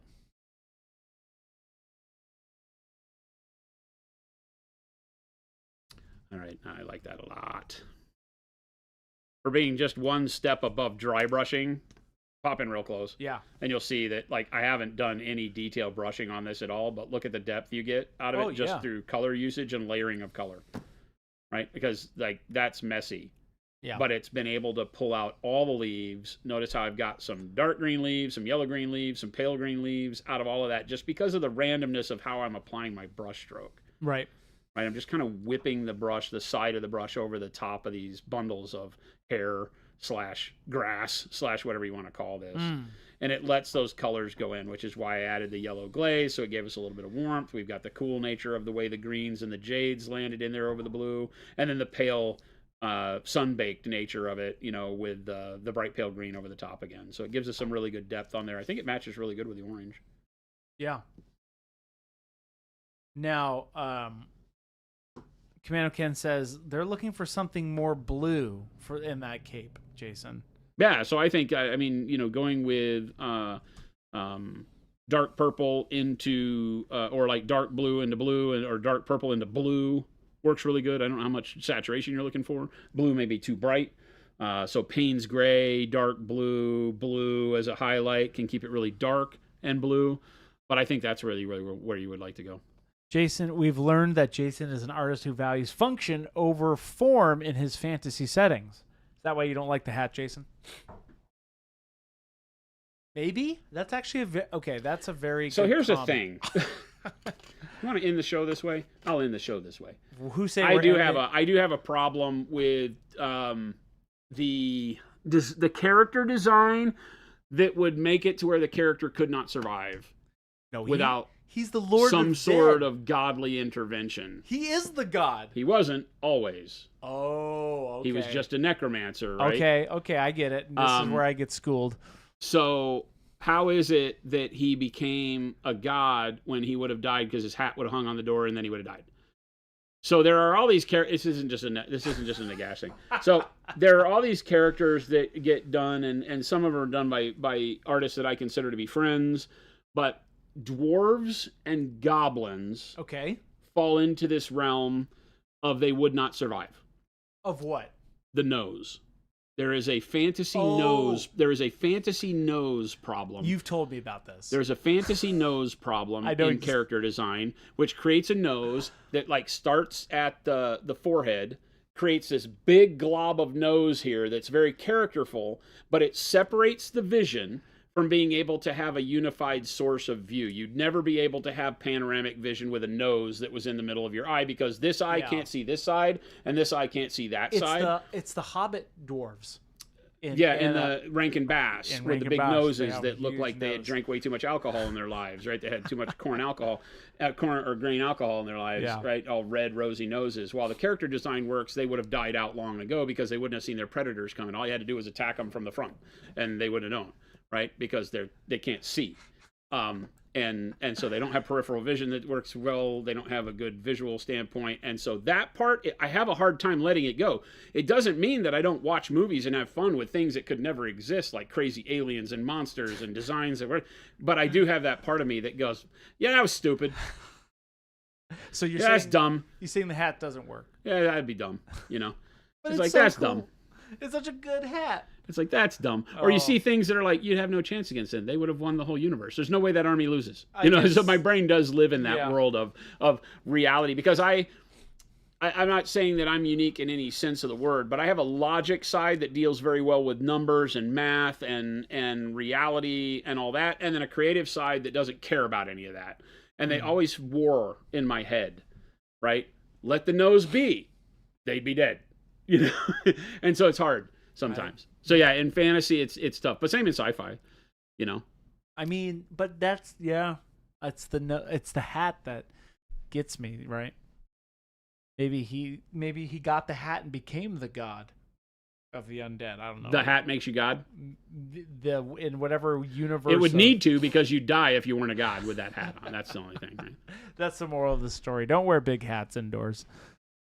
Yeah, I'm just like the rest of you. It's just a thing. It's like we all have our quirks. It's like I have a hard time with the suspension of disbelief sometimes because of the fact that it doesn't look like anybody even takes the time to understand when they make the character. And that goes back to you have to know the rules to break the rules. But he's the god. So you have to know that things that divide the eyes they don't have the survival capabilities unless they're godlike. But then they don't make them godlike, they're just dwarves. And so, or goblins, you know. And so it's like, okay, well, they wouldn't even be here. It's like why I don't like the 3-body problem, because there's no way those aliens even live to cause a problem because their planet cracked in half. And unfortunately, that's not how atmosphere works. So there's a world where I just can't live in that presupposition of nonsense that led us to this deal. I'm like, well, just get rid of the nonsense and then I'm more believable. There you go. Just make the nose smaller and now all of a sudden your goblins and your dwarves are survivable. Or give them a central eye over the top of the nose and make them cyclops. And how are they not dying from all these allergy attacks? That's my first That's another question. Thing, right? They're just like inhaling everything. Their nose hair has to be like don't thick fart around them. Yeah, otherwise they'll be like they are your worst enemy. Yikes. If you have smelly poos. Well. Dwarves and goblins can wear big hats because they're shorter and still fit through doors. Also true. They could wear Nagash's hat. So why isn't Nagash a dwarf? Then I might not have the same argument. Why aren't Khorne berserkers 2 feet tall? Because then I would see where you're coming from. Except then you just walk faster than they do. I'm not responsible for this one. Your brother just dips. He's 6'7". Doors don't defeat him. But they're already 8 feet tall and then put 8 feet on top of their helmet with a stupid design that nobody would ever have designed. Now we get into, okay, are you ready for the rant? I don't know. Nothing says chaos like matching outfits. Oh, yeah. You've mentioned this too. Okay. What do you mean? That's true. It kind of explains itself when you start to think It's literally on the 10. It's like the hordes of chaos, and they're all dressed exactly the same because it's the hordes of chaos. Hey, Billy, you gonna wear the red today with the brass? Is that how we're gonna get together? Yeah, nothing says. It's like when you think chaos, you think Mad Max, Yeah. right? So why isn't chaos all Mad Max? Because in the books, it's all Mad Max. No, my chaos needs the same color trim. Well, yeah, I mean, it's so funny. You see, the box art is a million dudes dressed identically. You can't tell Bob from Harry. And I don't know if we got Bob, we got Harry, we got Billy in this this chaos equation. I don't know if these are good chaos names. Hey, Bob, you wearing the hat today? Wow, there you go. Flounder have 2 eyes on one side of their bodies. Yes, and they're food. That's true. Oh man. Yeah, nothing says chaos like matching outfits. Good job, GW. There you go. I love the fact that they in the Heresy, all their armor was one color. In the So Death Guard were white Okay. with green trim and bronze, but Okay. mostly just white. And that was the Death Guard. And somehow, right, they got all this new armor, except when you read the books, they don't have access to new armor. But somehow Okay. they all have new armor, and it's all green now. In Oh. 40K, they all look different. How did they But get when it? you talk about the storyline, it's that for the Chaos Marines that are attacking the known space right now, Okay. it's only been a short amount of time for them, where it's been 10,000 years for humanity, because they went into the warp and basically got in, regrouped, and came back out to fight us. But 10,000 years went, because that's time, is the way they tell you the story. So the MacGuffin for GW is that anything can happen in the warp. But the fact that anything that can happen in the warp is their version of chaos, and yet what it really decided to spend all its energy on was making all the Chaos Marines wear the same clothes, always gets me. So, Interesting. yeah, fight me. We've opened up The that. Corsairs were really cool. The new red Corsairs that they came out with had hodgepodge armor the way you would think they would be. They were more, felt more like pirates, like they're written to be. Right. So I do applaud them for that. Although they were still all the same red, But I guess maybe they were red originally anyway. I don't remember. I don't know the Badab War story, and I don't know much about who the red Corsairs were originally, or if they were just black shields for the Chaos Gods. I don't know. I don't know their story because I don't care about 40K. 30K has always been where I really felt the story kind of held its own. 40K has always just kind of tripped all over itself and done whatever it wants. You look at, I made a statement in, maybe it was in Discord, Okay. or where was that I was talking to people about that? Probably Discord. Or maybe not on Discord, question mark?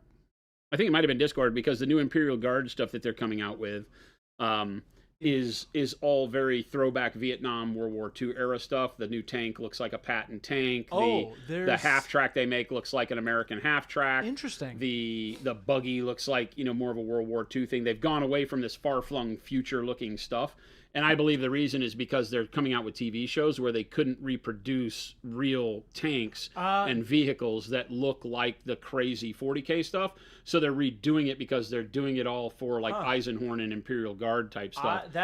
So I think they're restructuring all the Imperial Guard so that when they show it to the world, they can do it in a way that they can actually afford to make the props. Because otherwise, Layman Russes and Bane Blades and stuff like that would be all CGI, and they probably need it to look something more realistic so people can relate to it. Yeah. So, because it's boring and dumb.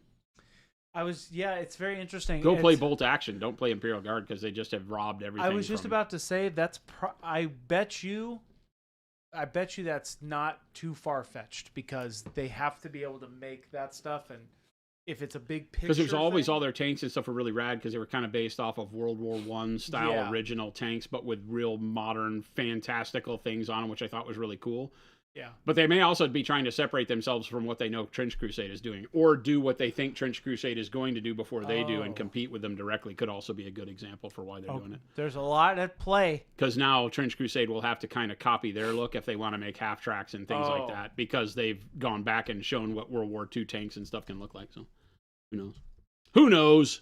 Who knows? I like All this kind of thing. speculation. Red Corsairs look kind of different, yeah. The new Berserker and Emo Children armors are different armor marks. That is true. They've done a pretty good job of bringing like some Mark II and 3. I haven't paid attention to the models for so long. The fact that they're all still the same color makes no sense to me. Yeah. So it's just a fun thing that I poke at the game. I still love Space Marines, and I'm not a heretic, and I won't paint Chaos unless it's Horus. You won't paint Chaos at all?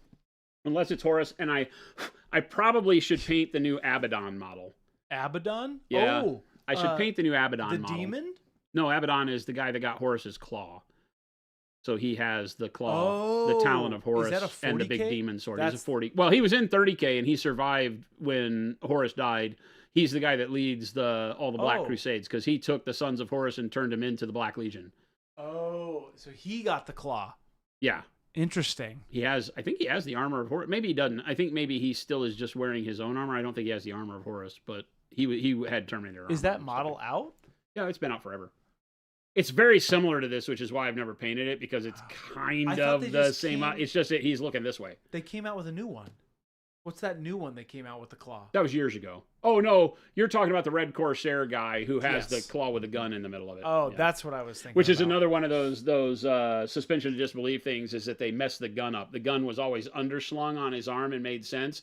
Having the gun in the palm of the hand like Iron Man makes no sense to me. I'm like, how does that work? Yeah.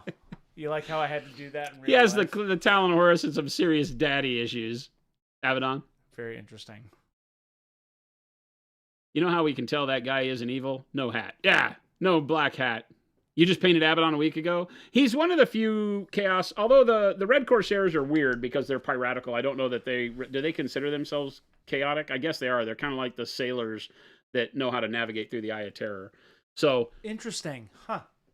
But they're neat. The Red Corsairs models, because those were the ones that really showed a lot of the variation in the marks of armor and had that really cool feel.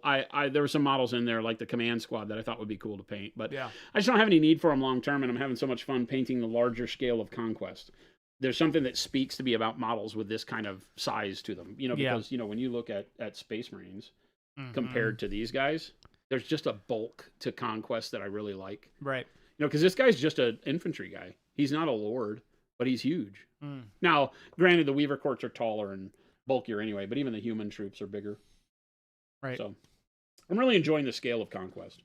And I like that the fantasy model, everybody's always asked, like, what models do I prefer, science fiction or fantasy? And generally it's fantasy because there's more going on. There's cooler. I don't know. They're cool. There's more than just armor and guns. Yeah. And armor and guns gets boring. I love painting it, but over time, my favorite is fantasy and near fantasy kind of stuff, I think, because you can just get away with many more materials and stuff like that. So Huron's old model had a palm gun. I think if you looked at it, though, it was more underslung at the bottom of the palm, but maybe I'm wrong.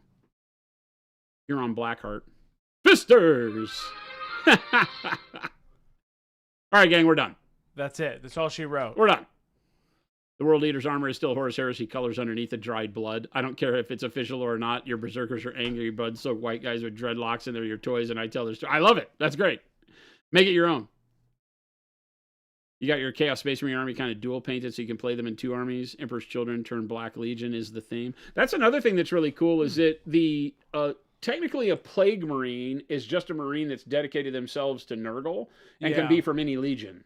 Because if you read the books, there are Plague Marines when they're fighting. Like there's a book with the Grey Knights fighting Plague Marines. Okay. And the Plague Marines are from ancient legions of all types. And some of the Grey Knights know the people they're killing. Oh, interesting. Like they recognize the mark of armor. They recognize the person. They'll call the name and the person will kind of stop for a second and then they'll kill them or be killed or whatever it is. So some really neat interplay there. And I wonder, it's hard to bring that to the tabletop because it becomes too chaotic, right? I think that GW has to do the thing where they make things look cohesive because that's where your brain goes is I want this army. Right. But if the army was really chaos and looked like Mad Max, nobody would paint it because every model would have to be painted differently, and that already gives people hives, so. Everybody, thank you so much for hanging out. We got a little nerdy there at the end, but we did. There you go. But, the new Angron. I have an Angron here from a third-party maker that I want to paint. I also have the Space Wolves guy, Layman Russ. I have a Layman Russ and an Angron model from a third-party manufacturer that do their own, it's like RTLW or one of those Eastern European companies that are both rad models. So I should put together, because the Layman Russ one is super bitchin'. And everybody always asks me to paint Space Wolf stuff, so we should put him together and paint him at some point. Dude, Jizzo is awesome. Jizzo is awesome. So he is the feature model, Dr. Rhino, for the entirety of our OneStep series.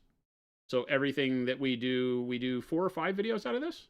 We have 4 videos. 4 videos out of this. Yeah, 4. Yeah, so if you want to send a link to Chris Yeah, I on was the just about to say. Discord, get him a link and he'll put it in the description for all the videos. I was actually going to reach out to you this afternoon, Dr. Ryan. I just thought about that. Hit me up in Discord, send me a link so that we can drive people to what you need. But yeah, we did a lot of videos on the different ways to use OneStep with metallics, with the Pro Acryl colors as glazes, dry brushing, the whole 9, and use the model from start to finish on that. So it was a ton of fun. So thanks for giving us the models. Was awesome. Yep. Absolutely awesome. But Jason has a hat. I'm also evil. Well, Jason's hat is functional. He can get through doors. And Jason is, we get it. I've never sold it that way, but that is now my shtick.